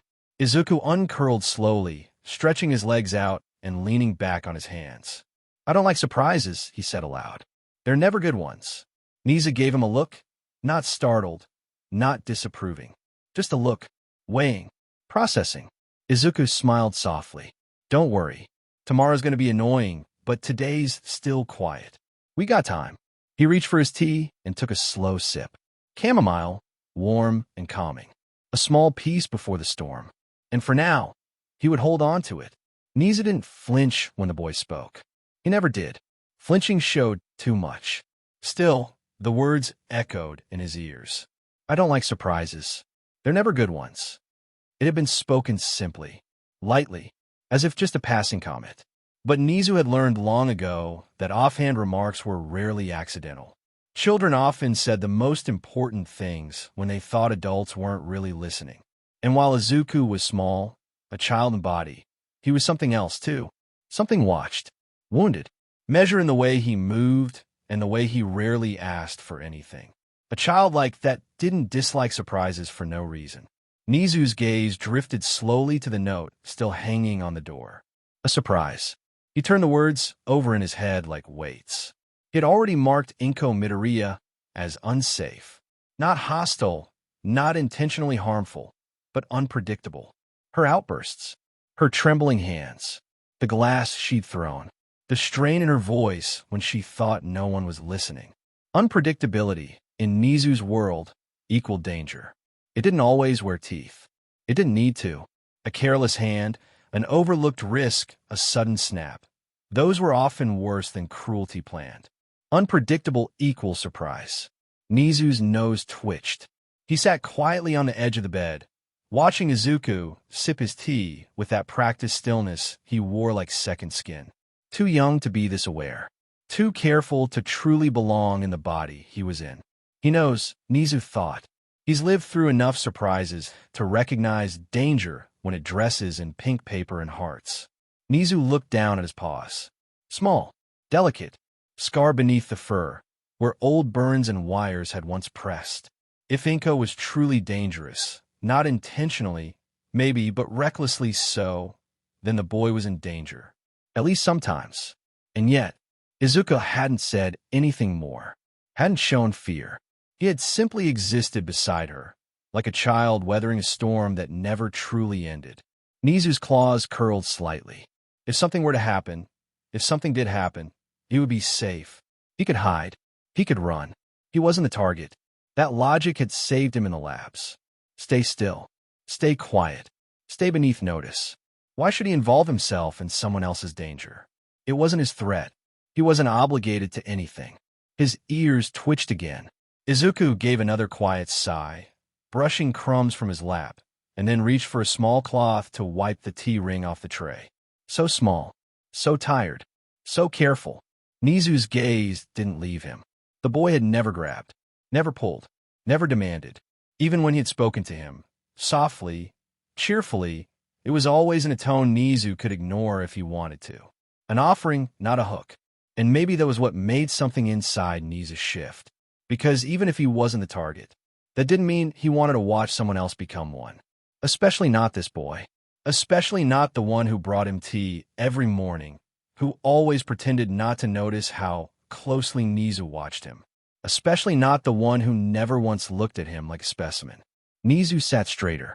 His chart shifted again. Izuku, Midoriya, status, innocuous. Kind, possibly at risk. Emotional concern triggered. Yes. Protective response, escalating. He would need more data.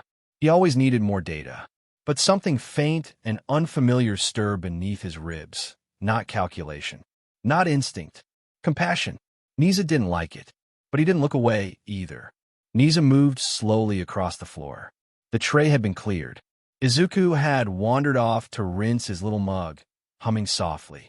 And now Nizu was alone in the room, with opportunity. He hopped down from the bed, claws silent against the flooring. His pace was steady, deliberate. Not rushed, not reckless.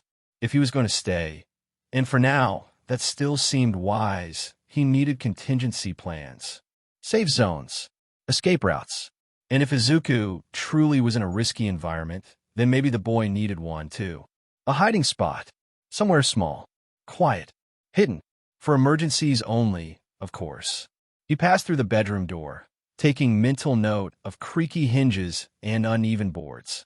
The apartment was small, typical for the district, but filled with nooks and corners only a rodents I would notice.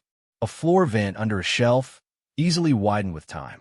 The cabinet beneath the sink, though it smelled faintly of cleaning supplies. A laundry hamper with soft blankets already inside. None perfect, but each viable. As he moved into the living room, a voice behind him broke the quiet. "Oh, you're exploring the house." Nizu paused. Izuku was leaning against the hallway wall, with a smirk barely concealed behind 2 fingers. Still in his pajamas, hair messy from sleep. "Don't scratch the couch," he said cheerfully. "My mom would kill me if she knew I've been hiding a pet." Nizu blinked at him slowly, then turned and kept walking. He didn't react. He didn't have to, but inwardly he made another note. The boy is paying attention.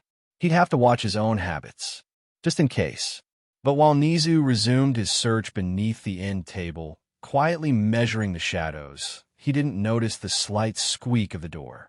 He didn't notice the apartment window cracked just enough. And he definitely didn't notice the absence of a certain 3-year-old. Izuku padded across the hallway barefoot, feet nearly silent. The building was quiet at this hour, and he knew his moment was now. Down the hallway, 3rd door on the left. Aizawa's apartment. Izuku grinned to himself. In every lifetime, it was always here. Always this door. Always early mornings and boxes in the hall. He knocked. Once. Twice. A heavy shuffle from inside. A beat later, the door creaked open. Aizawa stood there, eyes half-lidded, hair disheveled, wearing a plain black tank and sweatpants. He looked every inch the groggy, vaguely annoyed adult Izuku remembered. Izuku didn't wait. He threw his arms around Aizawa's legs and squeezed. Aizawa froze like a statue, clearly processing what on earth just happened. Before he could speak, Izuku reached up and held out a folded paper. It was a slightly smudged crayon drawing, a wobbly but enthusiastic rendering of a cloud raining lightning bolts onto a house with a single stick figure holding up an umbrella. Written backwards because Izuku was 2, in green crayon was "For a rainy day. I made you this." Izuku chirped. Aizawa blinked down at him. Izuku hugged him again. "You can put on your fridge." He turned on his heel with a giggle. "Bye, Mom." And before Aizawa could get a single word out, the door was closing and Izuku was gone. Back in the apartment, Nizu finally emerged from behind the laundry basket, satisfied he'd found a promising enough spot. But when he turned toward the bedroom, silence. And no Izuku. Nizu narrowed his eyes. He didn't know what the boy was up to, but he did know one thing. He wasn't the only unpredictable one in this apartment. Aizawa stared down the hall long after the kid disappeared. He looked from a now-shut door to the drawing in his hand. A cloud. Lightning bolts. One stick figure holding an umbrella. Green crayon. Smudged. Sloppy. The text at the top, backward and uneven, read, "For a rainy day." He blinked once, then looked down at the space near his legs where the toddler had thrown himself into a sudden hug just moments ago. "Right," he muttered. He recognized the kid. Of course he did. He'd seen him a couple times since moving in. Tiny thing, Mop of green hair, steady stare for a toddler. A few weeks ago, the same kid had wobbled his way into Aizawa's open doorway while he was dragging and moving boxes, tottered into his kitchen like he owned the place, and without hesitation, grabbed an apple from the counter and toddled out again. No hello, no explanation. Just deliberate mischief disguised as toddler innocence. Aizawa had assumed he was just some overly confident neighborhood kid. Probably belonged to one of the single moms in the building. He hadn't caught a name. Still didn't know it. But now, a silent door knock. A full body hug. A thunderstorm drawing like it meant something. A shouted by mom. Aizawa held the drawing up at eye level. He squinted at it. Okay. Still barefoot and still holding the drawing. Aizawa walked into his kitchen and pinned it to his fridge with a magnet shaped like a fishbone. He stared at it for another few seconds. Then, quietly, I don't even like kids. And yet, he didn't take it down.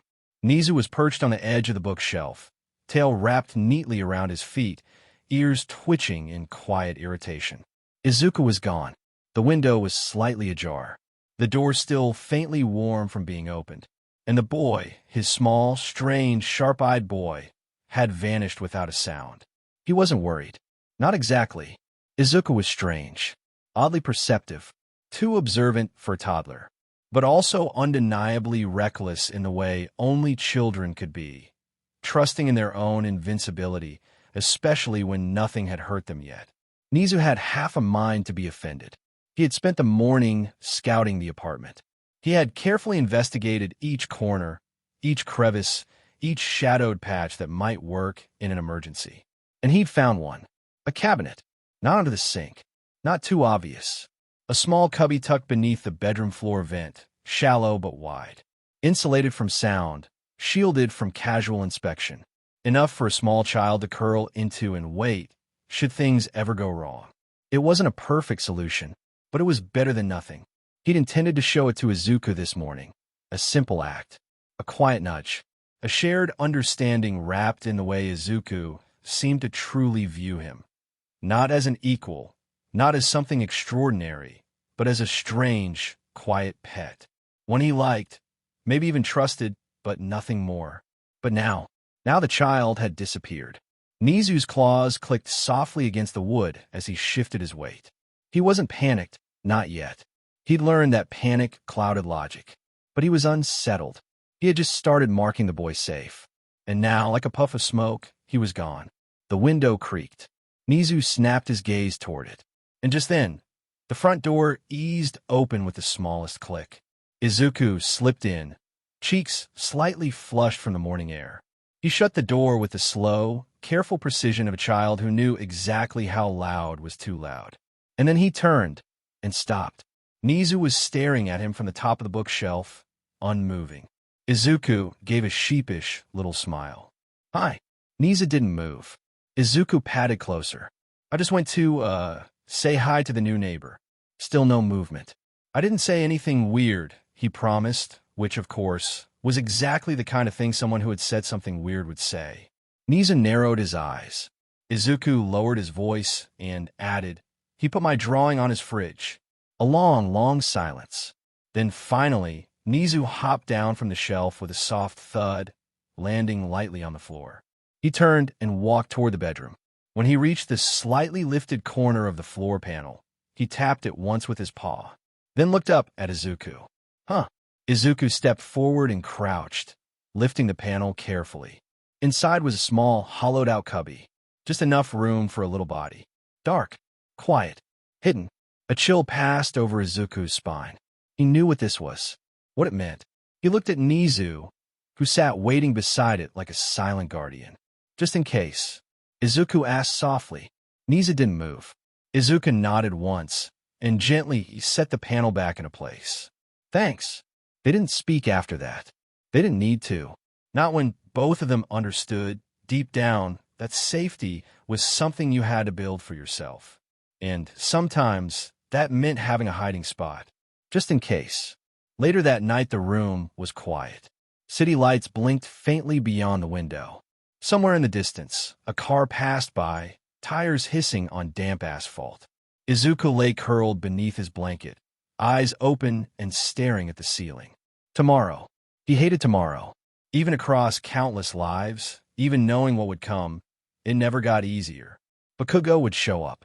His mom would try to make them play, and everything would start unraveling again. He exhaled, slow and soft. A tiny weight shifted against his side. Izuku blinked, glancing down. Nezu, already tucked beneath the fold of the blanket, nestled quietly into the curve of his chest. Soft fur, warm breath. A quiet, steady presence. He turned and flicked off the bedside lamp. The room dimmed to black. Maybe this time wouldn't be so bad. This time, he wasn't alone. Izuku, sweetheart, time to get up. Get dressed, okay? I've got a surprise for you. Izuku's eyes opened slowly. He didn't groan, didn't fuss. He just stared at the ceiling for a long, blank moment before sighing through his nose. Right? That day, he shuffled out of bed, pajamas wrinkled, hair sticking up in every direction. Nezu stirred slightly from his spot, nestled in the blanket, and watched with quiet interest as Izuku pulled on a soft green shirt and little denim overalls with practiced movements. It was funny how even after all this time, all these lives, some things never stopped being exhausting.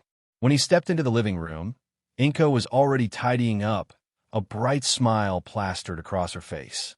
There you are, baby. Just in time. Mitsuki and her son are coming over in a few minutes, she said cheerfully. Remember Auntie Mitsuki?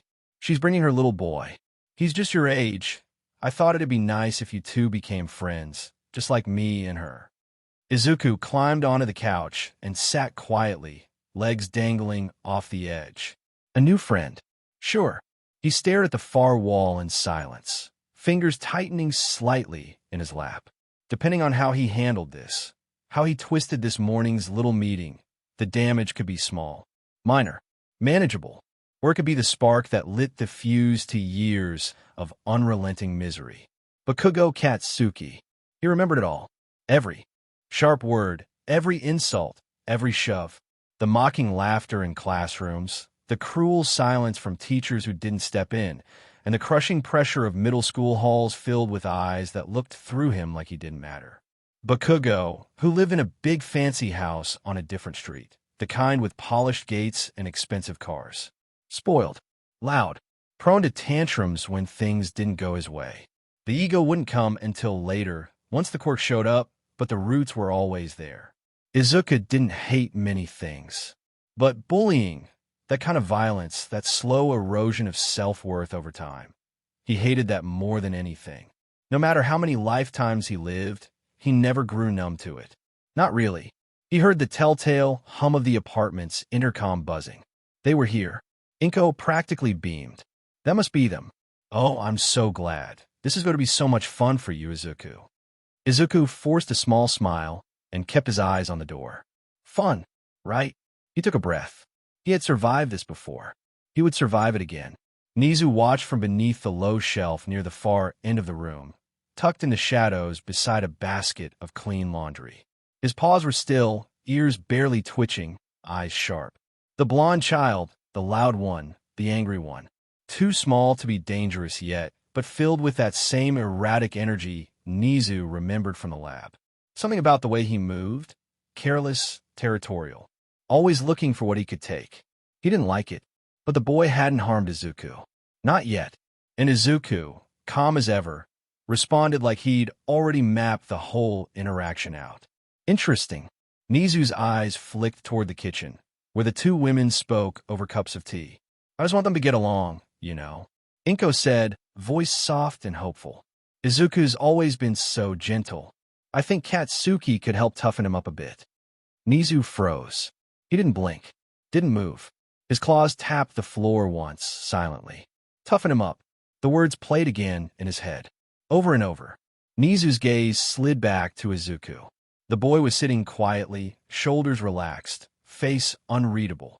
Toughen him up by placing him beside that. That was a red flag. In the lab, unpredictability was a danger, and justifying harm, especially to strengthen something. That was how the bad people talked. Always in excuses, always in smiles. Izuku didn't need to be toughened. He needed to be safe. Nizu's tail twitched as his suspicions hardened further. Inko wasn't cruel. She wasn't malicious. But she was naive, and naivety got people hurt. He wouldn't act. Not yet. But he added her words to his internal ledger, a silent tally of risks and rules he kept close to the chest. For now, he'd wait. But he'd watch even closer. The playdate dragged on. Izuku had done this dance before. He knew every step, every pause, every breath between tantrums and chaos. He didn't try to impress, didn't show off, didn't overshare. Instead, he carefully constructed an afternoon of utter, relentless boredom. When Bakugo picked up a toy truck and shouted, "Let's crash him," Izuku blinked once and pushed a second truck toward him at a snail's pace. When Bakugo leapt off the couch arm and shouted boom, Izuku responded with a quiet, "Okay," and returned to stacking blocks. No excitement, no fuel, no challenge. Bakugo paused a few times, clearly waiting for something. A reaction, a spark, a pushback. None came. Eventually, Katsuki dropped onto the floor beside Izuku, letting out a long sigh. "You're weird," he mumbled, chewing on a plastic tire. But not annoying. Izuku gave a neutral nod. "Okay." Bakugo narrowed his eyes, like that wasn't the answer he wanted, but he seemed to take it as a win. After a long beat of silence, Bakugo grinned. "When I get strong, you can be my sidekick." Izuku didn't blink. This was new. Not the sidekick part. He heard that one before. But this was early. Katsuki had made that declaration once before, but not until they were 5. It was happening earlier now. Izuku tilted his head. "Okay." Katsuki nodded smugly, clearly proud of himself for choosing someone worthy. He laid on his back and flung a stuffed bear into the air with a cackle. Izuku kept his face carefully blank, but inside. Sidekick, right? Sure. He'd add it to the list of potential disaster routes. Later that night, the apartment was quiet again. Inko tucked Izuku into bed with a tired smile, brushing his curls gently from his forehead. She kissed him, whispered something about how proud she was of him for making a new friend, and dimmed the lights. Nezu, hidden under the edge of a low dresser, watched everything. The woman was soft-spoken, kind in her tone, but Nezu couldn't forget her words earlier. Toughen him up. Was that what this was about? Tossing Izuku into the wild with that loud child until he was resilient. She didn't see the strain in Izuku's eyes when she spoke. The slight pause before he nodded. She didn't see the way he curled inwards as the light clicked off. But Nezu did. When the bedroom fell still and Inko's footsteps faded down the hall, Nezu slipped free from his hiding place and padded softly across the floor. He climbed up onto the bed in practiced silence. Izuku hadn't moved, but when Nezu settled against his side, the boy let out a soft breath and turned just enough to feel the warmth against his arm. Nezu didn't close his eyes. He watched the door. He kept watch for him, because someone needed to, and if no one else would, he would. The soft rhythm of Izuku's breathing had long since evened out. He lay curled under a pale green blanket, one small hand fisted near his cheek, the other resting over where Nezu had once been tucked. Nezu had slipped free once Izuku fell asleep. Not in haste, not in distrust, just quiet curiosity. Instinct. He moved like a shadow across the wooden floor, ears twitching at every groan of the old apartment's bones. No light shone beneath the door, and no footsteps sounded beyond the room. Still, he took no chances. He made his way to the cracked door, nudging it open with careful force. The hallway stretched dim and silent. Nezu crouched low and crept forward until he could just barely see the kitchen light spilling faintly into the hall. The mother was there. Inko. She was moving slowly, her back to him as she scrubbed dishes in the sink. There was no music playing, no television murmuring in the background.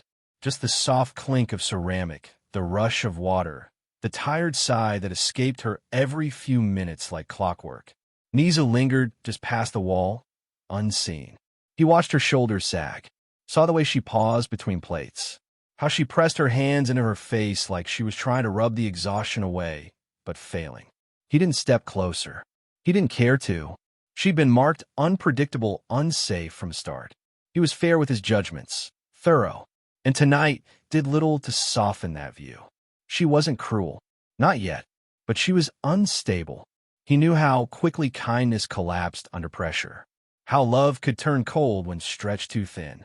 That lab had taught him more about people than he'd ever wanted to learn. But it was her words earlier that had cemented it. You'll toughen up once school starts. She had said it so casually, like resilience was something dropped into a child's cereal bowl, like toughness was something expected of Izuku. He's 3, Nizu had wanted to snap, but he hadn't. He had simply listened, watched, calculated. She would not hurt Izuku on purpose.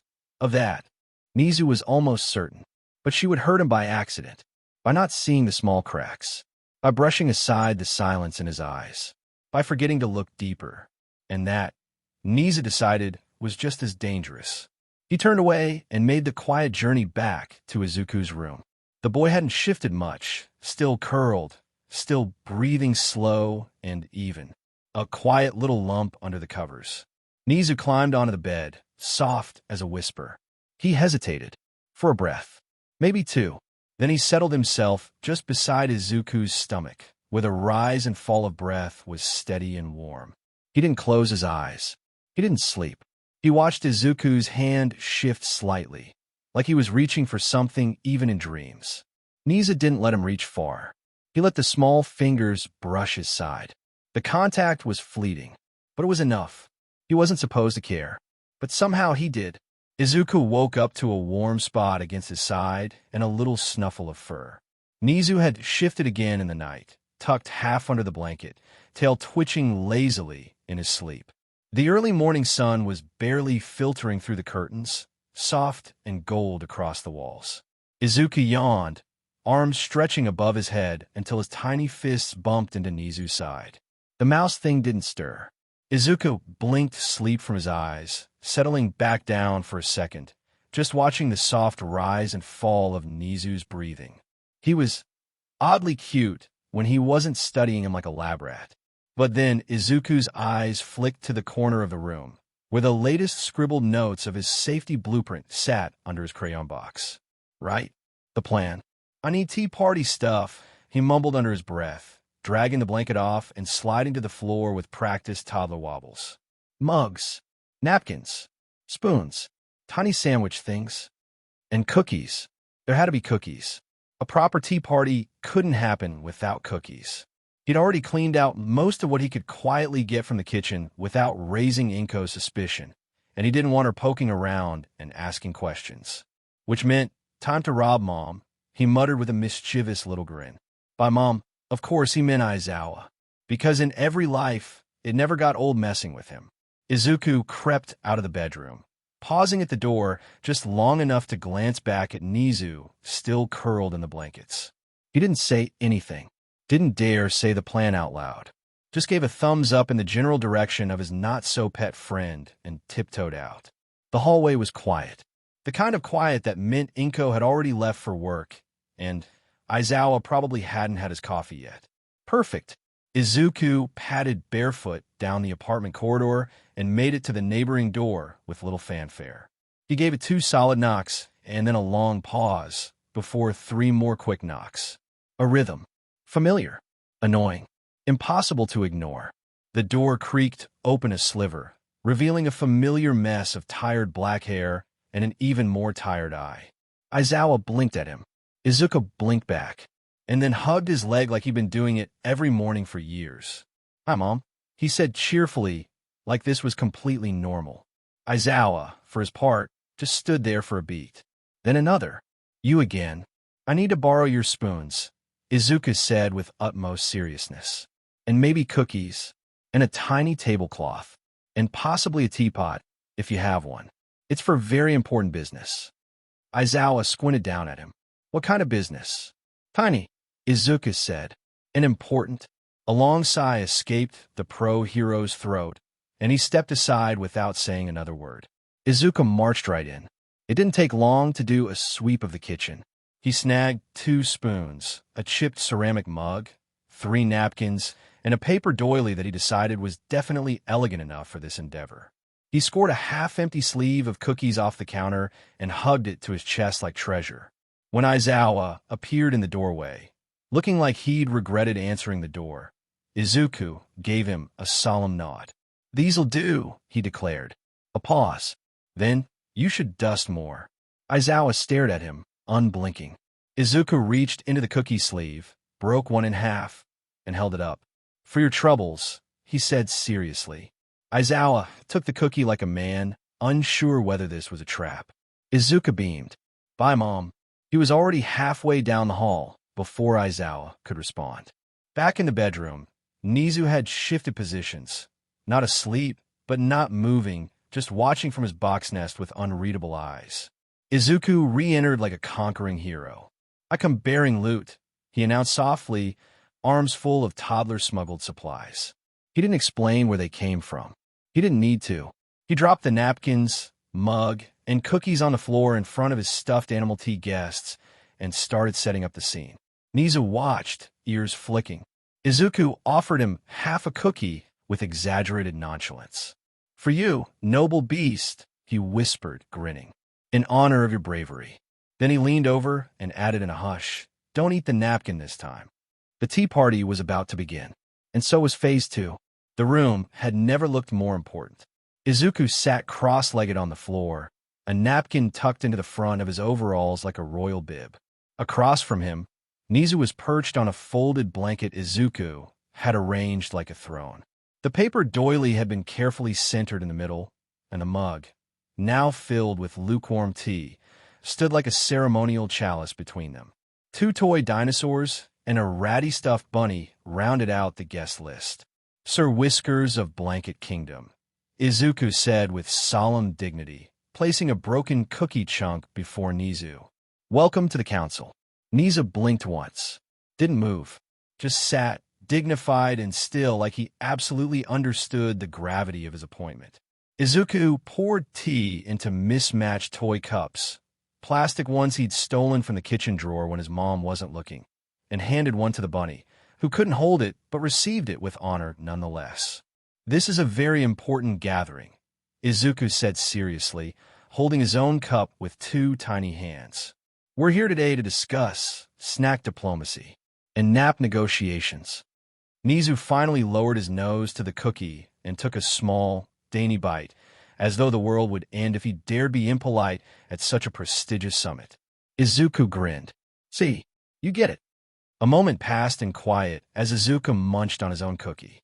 Crumbs stuck to his cheek and chin, but he didn't care. Everything was warm and simple. No screaming, no Inko stress, no Bakugo explosions. Just crumbs, paper cups, and the occasional squeak of Nizu's sniffing nose. Izuku leaned in a bit closer, lowering his voice like a conspirator. "I think next time I go to the library with Mom, I'll get us a book to read. Something with pictures," he said thoughtfully. "Not baby ones.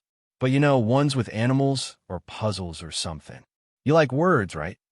Nizu didn't answer, obviously, but he did tilt his head like he was listening, or maybe judging. Izuku sighed dramatically and looked down at the stuffed bunny. "He's judging me, Sir Flop. I can feel it." He held up a tiny spoon and wagged it at Nizu. "You don't get to look at me like that when you ate a napkin last week." Nizu's ear twitched. Okay, technically it was a paper towel, but still. One of the dinosaurs tipped over dramatically into the teacup, splashing water over the edge and soaking part of the doily. Izuku blinked. "Oh, no." Diplomatic incident. He quickly yanked the dino out and held it aloft like he was performing an emergency rescue. "Sir Roarclaw, you have betrayed the treaty. The Bunny Coalition will not forget this." He turned to Nizu seriously. "I'm going to need you to play judge. Can the dinosaur come back to the table, or should he go in timeout?" Nizu sniffed at the plastic figure without much interest and turned his head away. "Vanished," Izuku whispered. "Brutal, but fair." He flicked a cookie crumb into the air, like a ceremonial sentence, and gently placed the dino next to the closet door in disgrace. The party lasted a good 20 minutes before the tea ran out, and Izuku got distracted by how sticky his hands were. As he wiped them on his overalls with zero remorse, he looked over at Nizu, who was now curled slightly to the side, sitting comfortably but watching with bright, alert eyes. Izuku offered him another chunk of cookie. "You're not bad company, you know." Nizu gave him a look that might have been either polite tolerance or royal amusement. Izuku couldn't tell. Didn't really care. He popped the last cookie crumb into his mouth, licked his fingers clean, and leaned back on his palms with a sigh. "This is nice," he murmured. "You make it less lonely." Nizu didn't respond, but he didn't move away either. Izuku decided that was good enough. The tea may have been real. The guests stuffed. The politics ridiculous. But for a moment, just a little one, the world was quiet, and the council of blanket and crumbs was more than enough. Izuku was 4 today, which meant, unfortunately, that today was also Dr. Day. The sun was too bright. The car ride was too quiet. And Izuku sat in the back seat with his legs swinging and his hands folded carefully in his lap, while Inko glanced at him every few seconds through the rearview mirror. She tried to smile. It didn't quite reach her eyes. The waiting room smelled like antiseptic and floor polish. There were magazines too old to matter and a wall of plastic chairs that were too big for Izuku's legs. Inko filled out forms and tapped her fingers on the clipboard, then rubbed Izuku's back like he might vanish if she stopped. When the nurse called their name, Izuku followed without a sound. He didn't fidget, didn't ask questions, just climbed up on the crinkly paper-covered exam table and stared at the cartoon dolphin poster on the wall. The doctor, a tall woman with thick eyeliner and clipped, polite words, asked him questions, took notes, ran tests. They did an X-ray, a palm-like quirk scan, even a reflex test where she tapped his knees and made a face. Eventually, the silence settled in. The doctor sighed. "Well, Mrs. Midoriya, it appears Izuku is quirkless." Like it was a diagnosis. Like it was a warning. Like it was a death sentence. Inko burst into tears. "I'm so sorry. I'm sorry, Izuku. I'm so sorry." She sobbed, hugging him tightly, her arms trembling. Izuku didn't cry. He just looked past her shoulder at the wall, trying not to let the smell of antiseptic make his eyes water. He hated this part. He always hated this part. When they got home, Inko mumbled something about needing a minute and quickly retreated into her room. The door closed. The muffled sounds of crying filtered through the apartment walls. Izuku stood awkwardly in the hallway for a moment, then wandered back to his room and sat on the floor, legs crossed. The blanket nest was still in place. The crumbs from their last tea party had been wiped up. Everything looked the same. Nezu emerged from beneath the bed, his black eyes sharp and curious as he approached. He gave Izuku a few cautious sniffs, his nose twitching. "Yeah," Izuku said softly. "I'm quirkless." He picked at a loose thread in the carpet. "It's whatever. My mom's taking it harder than I am." Nezu didn't respond. Not vocally, but he sat close. Nezu tilted his head as he studied the boy. Quirkless, a heavy word, one that changed the entire trajectory of a life in this society. Izuku did not look distressed. No panic breathing, no nervous twitches. He didn't even smell upset. A little awkward, maybe. Tired, but not heartbroken. Odd. He glanced toward the door, where muffled sobs still echoed faintly from the far bedroom. It seemed Inko Midoriya was taking the news significantly harder than her child. Nezu looked back at Izuku. Should he try to comfort him? Offer closeness? Gentle sounds. That was often what the boy did for him. But no, not yet. Izuku didn't need that right now. At least, not from him. Still, would he be up for video night? When Inko left for late shifts, Izuku would sometimes carry Nezu into the living room and put on videos, mostly documentaries, science explainers, or his personal favorite, Thier's channels. Nezu's favorite was the one with the intense hand gestures and the overexcited tone. Matt Pat, if you remembered correctly. But maybe tonight will be different. Or maybe it wouldn't. Nezu glanced at Izuku's face again. He still looked calm. Not forced. Just quiet. The boy wasn't alone. And somehow, Nezu found himself hoping that mattered. The apartment was quiet, except for the crying. From the other side of the hall, behind a shut bedroom door, Inko's sobs leaked into the walls. They weren't the quiet, stifled kind anymore. These were thick with guilt, grief, and something like shame. Her voice cracked as she repeated apologies to no one in particular, over and over. "I'm sorry. I'm so sorry, Izuku. I didn't know." Nezu sat perched on the windowsill of Izuku's room, paws tucked under him, ears forward and still. He didn't move. He didn't need to. The sounds told him everything. Inko had returned home looking wrecked. Eyes red, movement stiff. She'd barely said a word to Izuku, just whispered something trembling and rushed her room. She hadn't checked on him. She hadn't asked if he was okay. Just disappeared. Nizu's nose twitched. He had already marked her unsafe. Emotional. Fragile. But now, he questioned more than that. What kind of mother abandoned her child in the aftermath of news like that? The child hadn't even cried. He hadn't demanded anything. Izuku had simply retreated to his room, humming a little as he drew with a crayon stub on a scrap of paper. Every few minutes, he glanced toward the door, not with hope, but a dull sort of resignation, like he already knew no one was coming. Nizu's tail flicked. She was crying now, loudly, but not for him, not with him. For all her sobs and gasped apologies, she had left Izuku alone. In his experience, that was the kind of behavior that didn't deserve forgiveness. He would not let himself be seen. He would not allow her to discover him. She hadn't earned that kind of trust, not from him and not from the boy. Nezu stretched slightly, first shifting as he climbed down from the windowsill and gave the boy one more lingering glance. Izuku met his gaze and smiled a little. "I'm going to do something dumb," he said softly. "Be back in 5. Nezu blinked once, watching him go. Aizawa's apartment, 2 doors down. There was a knock. Aizawa, who had been knee-deep in a box of disassembled curtain rods, blinked, sighed, and made his way to the door. He opened it and froze. A toddler with green curls immediately launched at his leg like a heat-seeking missile and latched on. "You again." Izuku clung tighter. Aizawa groaned, dragging himself and the barnacle child to the couch with a sigh of defeat. Once seated, he glanced down at the child still attached to his shin. "What's your name, kid?" "Classified," Izuku said with a little grin. "Sorry, Mom." Aizawa's face didn't move for a full 10 seconds. "Why me? Do you do this to everyone?" "No, you're my mom. That's why." "Are you getting fed at home?" "Yes." A pause. Aizawa leaned back, squinting at him like a man realizing his life was slowly spiraling into chaos. "You're weird." Izuku just smiled again and snuggled further against Aizawa's leg like it was a perfectly normal thing to do. Back at home, Nezu sat quietly by the door. Izuku had been gone only a few minutes, but Nezu had already taken care of what he needed.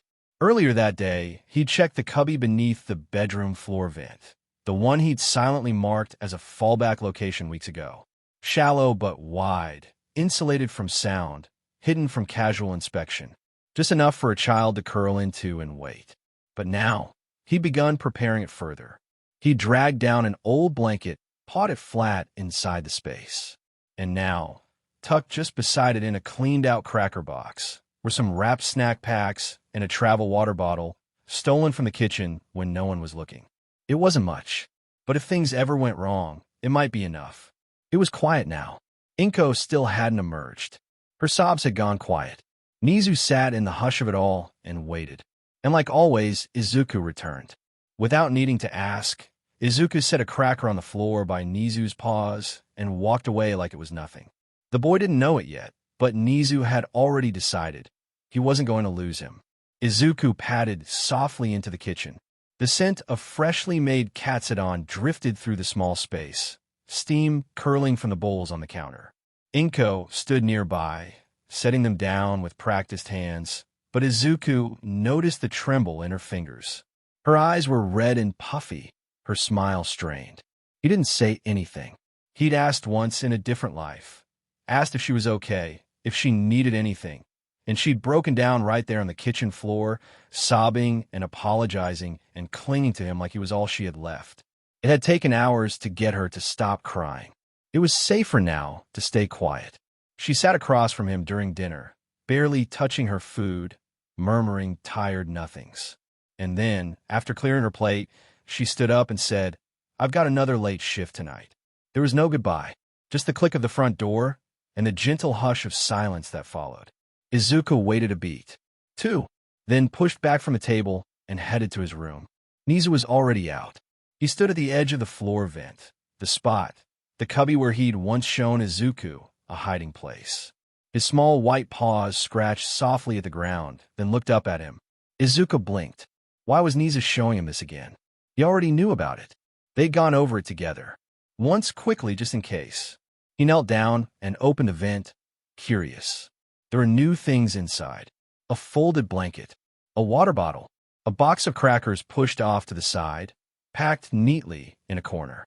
Izuku's throat tightened. Why did Nezu add a blanket and food? Was it just in case? In case of what? The only other person in the apartment was Inko, and while Nezu didn't trust her, Izuku hadn't thought he would assume direct harm. Maybe it was just the general distrust Nezu had toward people. Everyone except Izuku, of course. He smiled gently. Thanks, bud. Very thoughtful of you. Nezu flicked his tail once, watching him closely. I don't think I'll need it, Izuku added with a casual shrug. Nezu hissed. Then, with surprising speed, he darted between Izuku and the hiding spot, body low and sharp eyes narrowed. Whoa, don't worry, I won't remove anything. Izuku held his hands up in surrender, backing up a little. I promise. You're right. It's always good to be prepared. Just voicing my opinion. Nezu held the glare for a second longer, then slowly stepped aside, his fur settling back down from its bristled state. Izuku smiled. Now, are you ready for video night? I'll get some tea and cheese. Nezu said nothing, only watching him go, soft ears perked. And when Izuku returned a moment later with their tiny feast, the soft light of the monitor flickering on, Nezu was still by the vent, eyes unreadable. The boy didn't know it yet, but Nezu had already decided. He wasn't going to lose him. Thank you for joining us on this journey through What If Deku Had Rebirth Quirk. We hope you found it as captivating as we did. A big thank you to Anonymous for creating such an engaging story.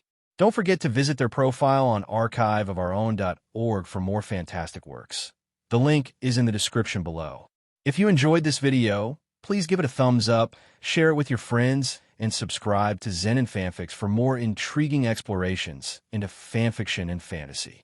Your support helps us create more content like this, and we love hearing your thoughts and suggestions in the comment section. See you soon in the next video.